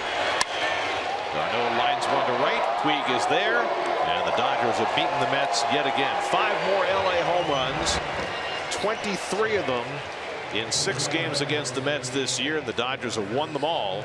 They win today 7-4. Well, the Mets got off quick with 3 home runs in the 1st inning off Rich Hill, and there were home runs by Conforto, Flores, and Granderson, but the Dodgers just took them around the 6th inning to kind of get a kickstart and got to Lugo in the 6th with 2 home runs to tie, and then they hit from that point on 3 more home runs, which accounted for 4 more runs. Garrett. Here's your game summary presented by Good Humor. 9 home runs in the game, and there you see the list. You can barely fit it on the game summary. Dodgers have now outscored the Mets 49-15 in winning 6 straight against the Mets this year. And the Mets have now fallen to 10 games under 500. They've lost 6 of their last 7. New York Mets baseball on SNY is brought to you by Good Humor, the official ice cream of the New York Mets. By Tri Honda. Hurry to your local Tri Honda dealer for great deals on 2017 models. By New York 811. Be sure you call 811 before you start any digging project, big or small. Make the 811 call. And by Geico, over 75 years of savings and service. Dodgers are 43-7 in their last 50 games. First team has done that since the 1912 New York Giants. They win today 7-4. They'll go for the sweep of the series tomorrow night. We'll be back with you on Tuesday night when the Mets start their 2-game series with the Texas Rangers. Chris Flexen will get the start against Andrew Kashner. Now for Keith Hernandez, Steve Gelbs, and our entire SNY crew, I'm Gary Cohen at Citi Field. Time for WB Mason Post Game Live. Let's join Gary Apple and Nelson Figueroa in the studio.